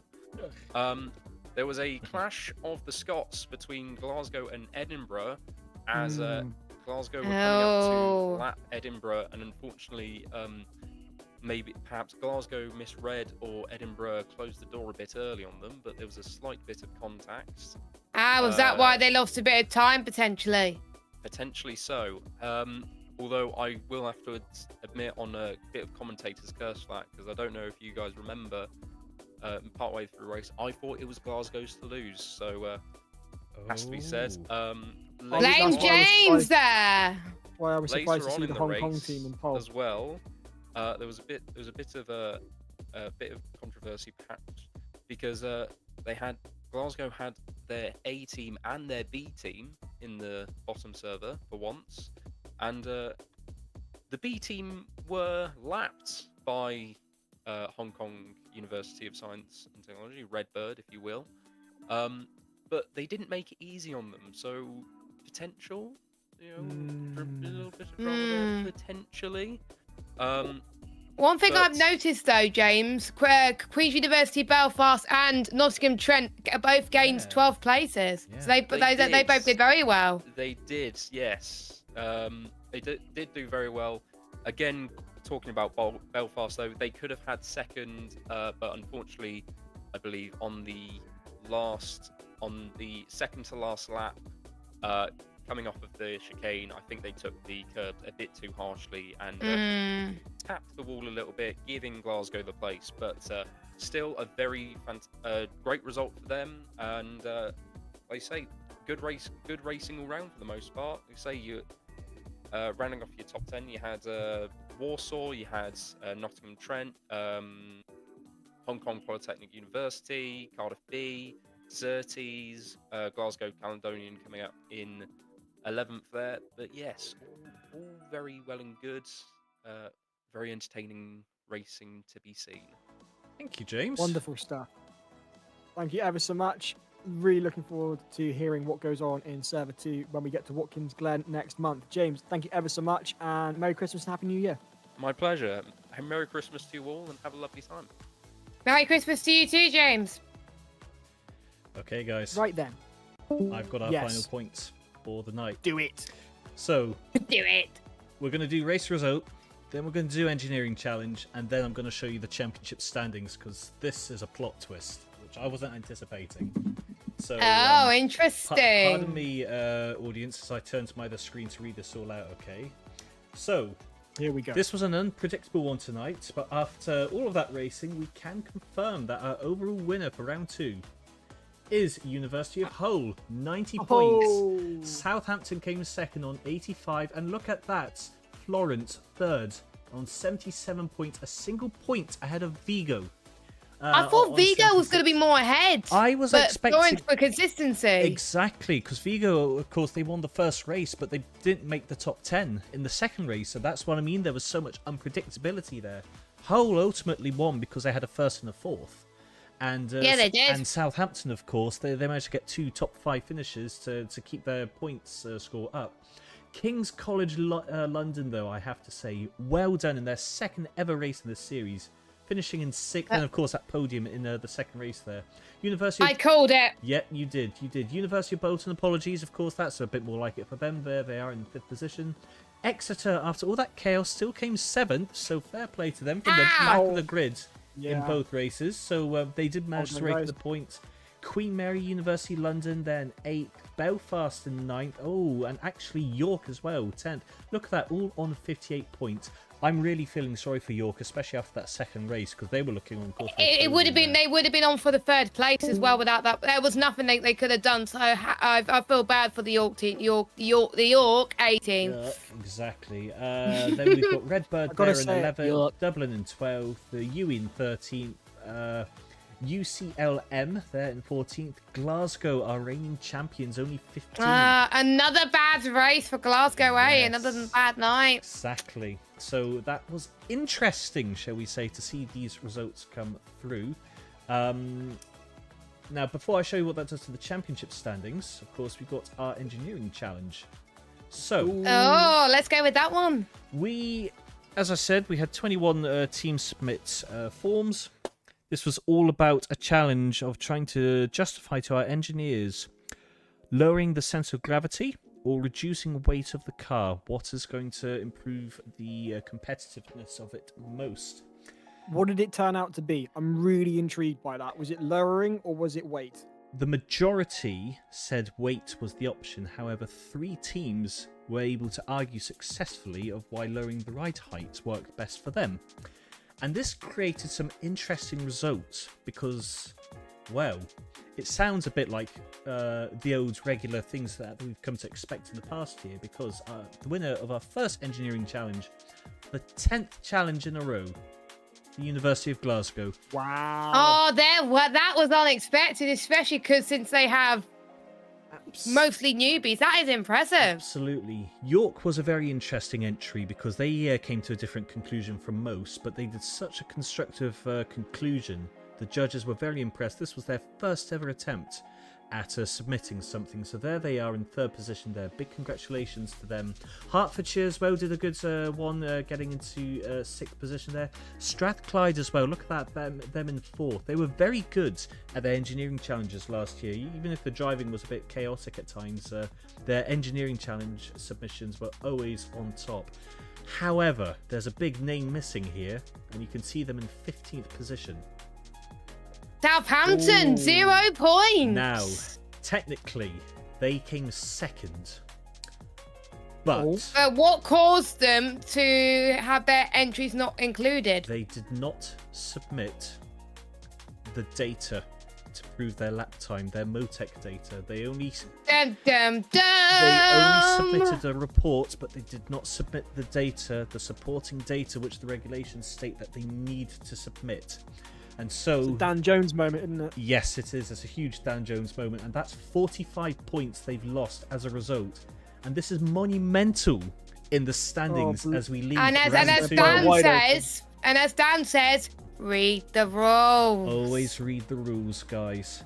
And this really does change things in the standings, because Jess, I know you wrote them off earlier, but actually, coming out of round 2, it's Queen Mary. Yes! Who are on top. We're in the lead. Queen Mary are in the lead with Hull 5 points behind, and Southampton there in third on 187. How Queen Mary go on top? Dublin on in fourth on 170, and then look at that, 148 points for Bolton, Belfast, and King's College London, with Vigo only 2 behind there on 8.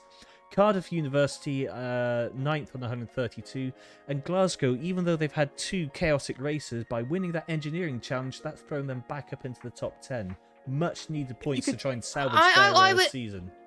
I was not expecting that. I am so confused. I know. But it does go to show that the engineering challenge is important. But I think shout out to Queen Mary for a very good engineering challenge there. Well, just to quickly go through this, so here's round 1. So look at that. Queen Mary got 92 points there. Okay. Yes. So they got 92 points in the first round. But what about day 2? Queen Mary were 8th place. Yep. So they then were engineering challenge. Yep, with 58 points. So yes, that threw them down the standings, but not by much. Big but. Because they came second and scored that extra 45 points in the engineering challenge, this is why I was saying right at the beginning of the stream, guys, the engineering challenges will have an impact on the overall championship outcome. And that is why Queen Mary leave at the end of round 2, ignore that title in the top right corner, the championship leaders from Hull and Southampton. Southampton would be spitting feathers, and I'm sure there's going to be Southampton would have been leading by miles. Yep, and that's 45 points they've missed as a result. And, and in exactly that same token, that's why Glasgow in the top 10, because they scored 50 points. This is how much of an influence this engineering challenge will have. Fair play, Glasgow. I hope they could pick up their results in the main races, because the engineer, it just shows that they've got the staff that are helping educate them during the engineering challenges, and also the alumni as well coming in to help them. Yeah, it's huge. Knowledge transfer is real. Glasgow managing to maintain at least some semblance of their previous form thanks to the engineering challenges. Southampton dropping the ball. Queen Mary going up. Well, I was going to say Southampton dropping the ball more so than an England football team in the World Cup, and that's just blown it wide open. Queen Mary are your championship leaders going into the Christmas break. I am absolutely flabbergasted. Congratulations. Fair play. Queen Mary, an excellent team, lovely people. Well done to them. And it just goes to show, as Monty has been saying, as Jess has been saying, read the rules and compete in the engineering challenges. And that is what it all comes down to. This isn't just a bunch of louts playing video games. There's a lot more going on here, and it is integral to the championship. I'm the stunned. rolls. I need a mince pie. Have a fantastic Christmas. We'll catch you in the new year at Watkins Glen. Make sure you submit your content for Formula Student News. But for now, I've been Giles, she's been Jess, he's been Monty, and this has been a real turnout for the books. This has been round 2 of the Formula Student Sim Racing Series. We'll catch you soon. Good night for now. Merry Christmas.